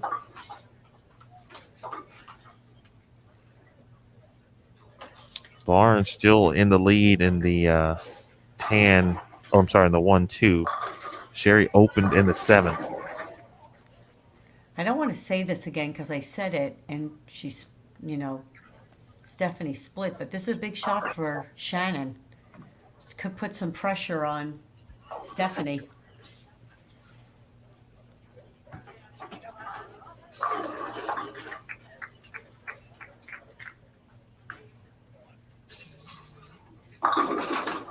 Oh, my. Oh my gosh.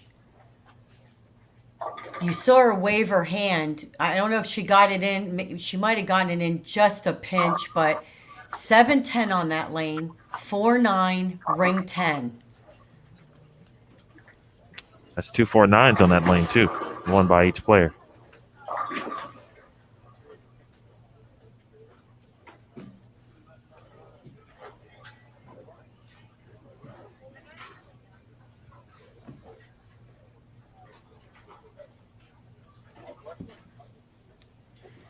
Gave it a run. All right, open frame. So now max score 181 for Shannon O'Keefe. So if Stephanie were to just mark out for, let's say, 179, okay? Wow. Holy cow. Double and 9, right? For the winner. Yep.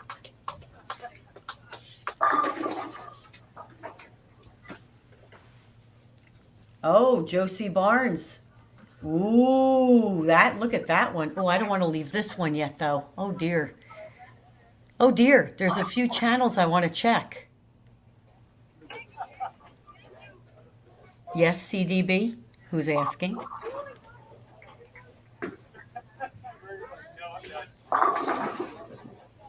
Good shot there for Zavala. And the nothing. Yeah, this first shot in the 10th is, she strikes on the first. It's, let's see, 3, 4, 5, 6, 7, 8, right? It's over. This is it. And she went high, but her last two shots, she has 4-9'd, right? And the 6-2 was just 6 through the face. Wow. What a great shot after splitting twice on that lane.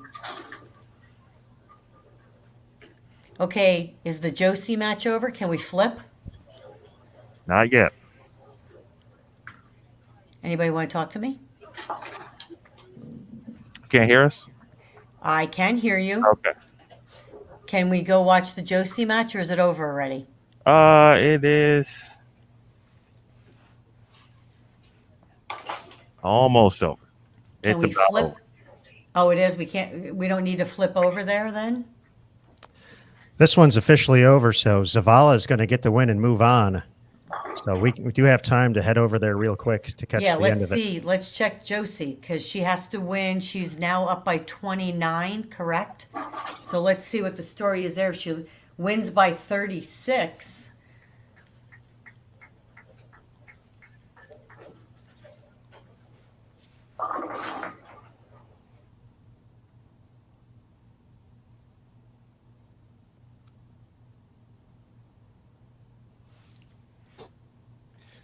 So Sherry Tan, max score of 186 at the moment for Josie Barnes, max of There we go. 236. So it's a big shot here to set it up for the 10th.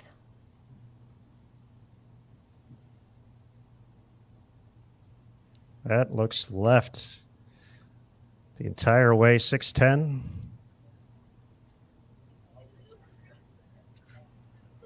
Still up in the match. Over on 15 and 16, Pluhowski and DZ, that late trip. Wow. How about that? Oh my God. And Shannon P had a little slap. Slow, but slap. So 205, her max score. If Diana doesn't get the first hit in the 10th, it is going to get really interesting there. Once again, DZ needs, if she wins, she guarantees the third spot.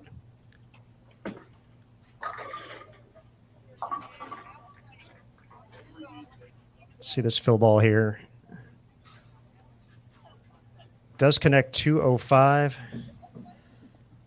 Here's the other part. She struck out to force Diana to 9-spare strike. Josie has put pressure on Sherry. And Stephanie went ahead of Shannon O'Keefe.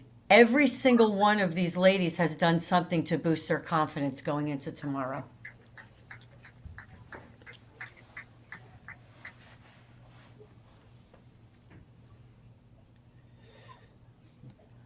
So we said Josie had to win by 36 to take over the top seed. And she'll 3 for 5, 6, 7. She only got 186, 86, 96, 06. She needs this hit. Sorry about that, Aaron. I'm sorry. I was adding out Oh, loud. no, that's all right. She actually can't shut out. If Oh, no, wait, she can't. Right. Yep. Yep. Tan would need a double. Yes, correct. Big shot here. No. And now DZ spare and A strike. spare strike. Tie is good here for her.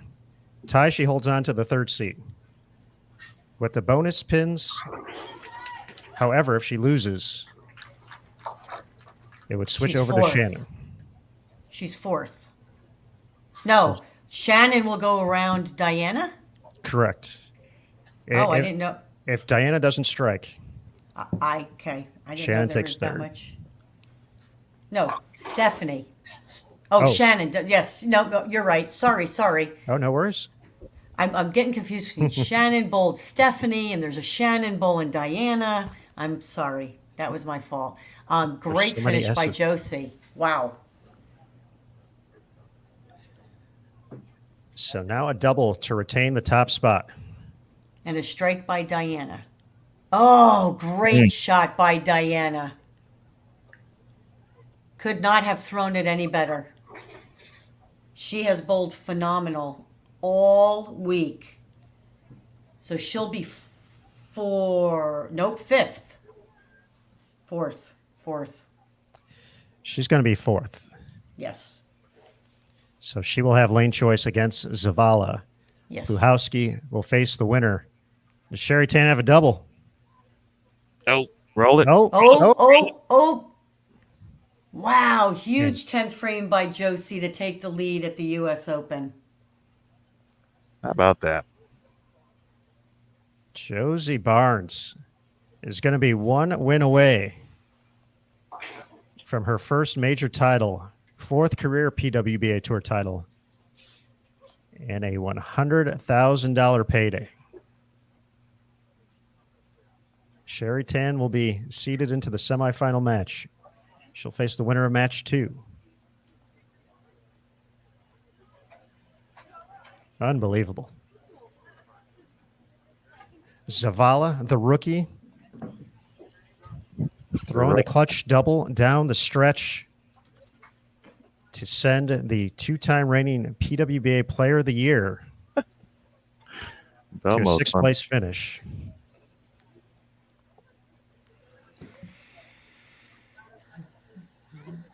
DZ and Puhowski fighting the whole way. Puhowski back in the stepladder finals here at the U.S. Open. Diana, no stranger to success at majors. 2-time major champion. Sherry Tan, a major champion. All right, Just a ladies quick and note, gentlemen, too. it's my pleasure to Stephanie introduce Zavala you is- Oh, by the way, Sherry's still on the lanes. 2021 Oopsie. Women's Open. Our number 5 seed from Downey, California, Stephanie Zavala. Her opponent in the opening match, our number 4 seed from Latvia, Diana Zavialova. The winner of that match will face the number 3 qualifier from Dayton, Ohio, Shannon Puhowski. The winner of that match will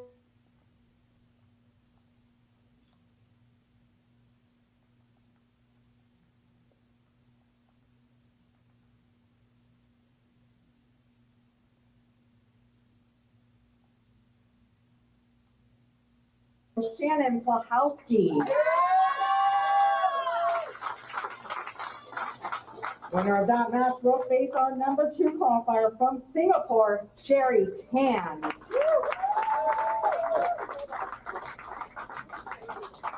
And our tournament leader from Hermitage, Tennessee, Josie Barnes.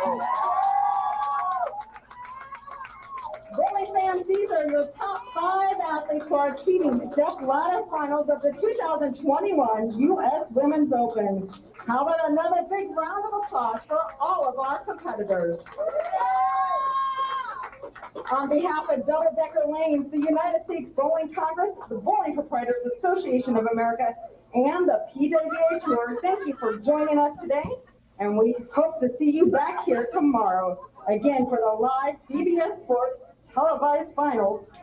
The winner will take home a beautiful green jacket along with $100,000. All right, ladies and gentlemen, again, back here tomorrow live at 4 p.m. Doors will open at 3. Good night, everyone. Be safe, be good, and support your sport. Yes. Okay. I can leave about 13 balls here.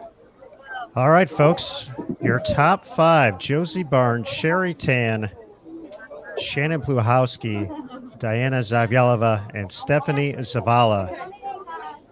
Going to be making it to CBS Sports Network tomorrow at 7 p.m. Eastern. Okay, this is Lawrence, and then I'll meet you that way. Yeah, I'll meet you. All right, we're going to bring it back to back away from the lanes there. You see the emotion. DZ, 56 games in the book, just needs a minute. Oh, Dasha coming in for the hug. You love to see it. There's Executive Director Chad Murphy also congratulating these athletes on a well-deserved opportunity to compete for a major title and the $100,000 payday. All right, CDB, Emil. Here we are. Yep. Holy Look cow. at me. I'm texting. I like it. I like it a lot. Yep. I know. My group chats are all going crazy.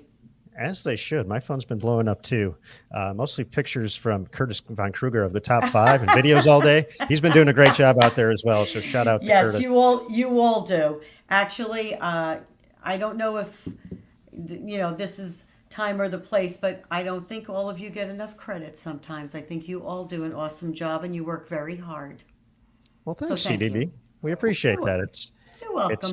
It's fun and a pleasure for us to be able to bring this amazing bowling coverage to the good folks on Bowl TV and across the world. So it's a treasure and treat for us to do it. But thank you very much for that. And we also enjoy the opportunity to be able to lean on your insight as a Hall of Famer and be able to join the show with us. So big thank you to you as well. I like having some giggles and one-liners throughout the night. It kind of, lightens the mood a little bit. But it was nice to see the both of you, and I wish you luck tomorrow while you're watching. It should be an exciting show. Before we let you go, CDB, yes. Any early predictions based off of that top 5 there? We got the 2 left-handers. But let's hear what you got.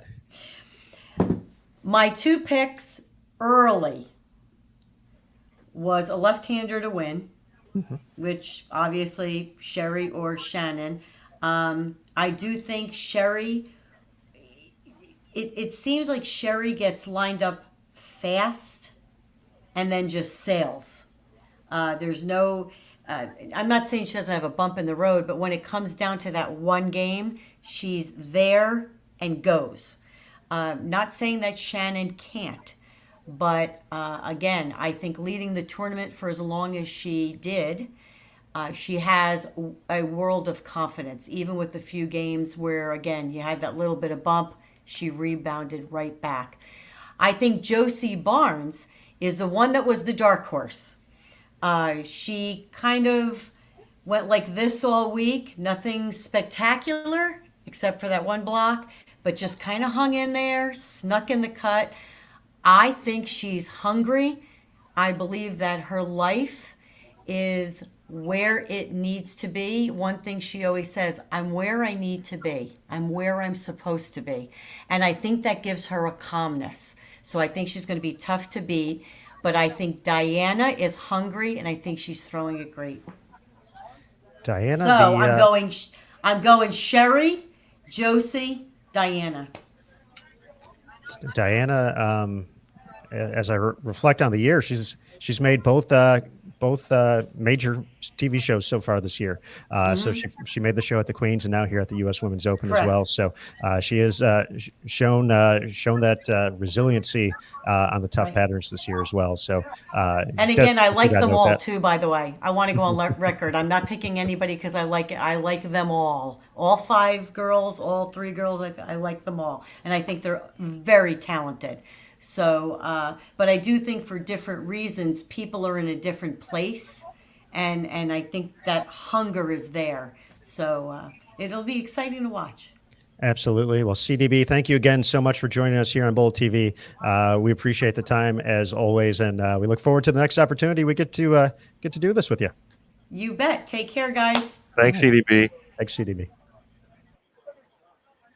All right. Big thank you once again. Carolyn Doran Ballard, Hall of Famer, joining us here for the call throughout this final round of match play. She was here last night as well. Super awesome to have her join us here. Emil, we have a top five. That was a roller coaster. That it was. I told you at the beginning.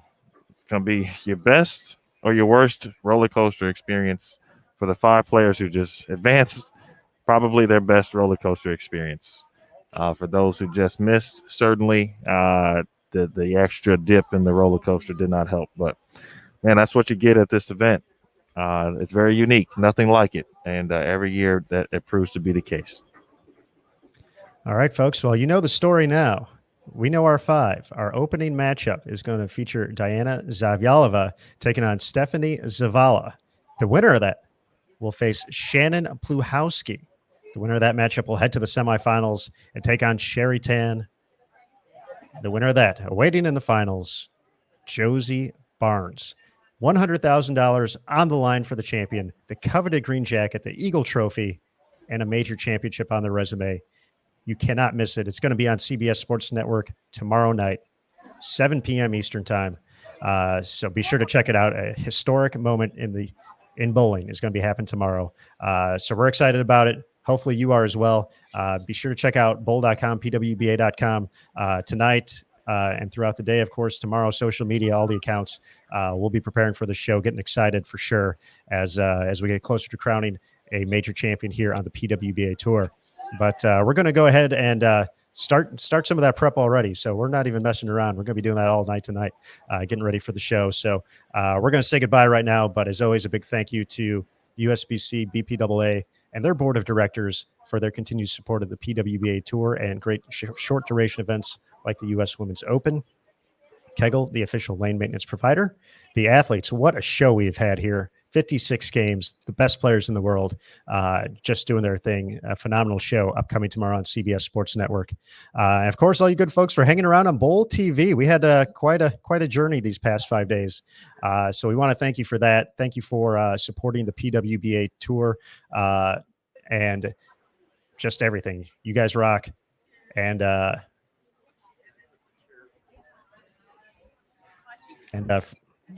just keep being you. That's all I can say. You guys are the best.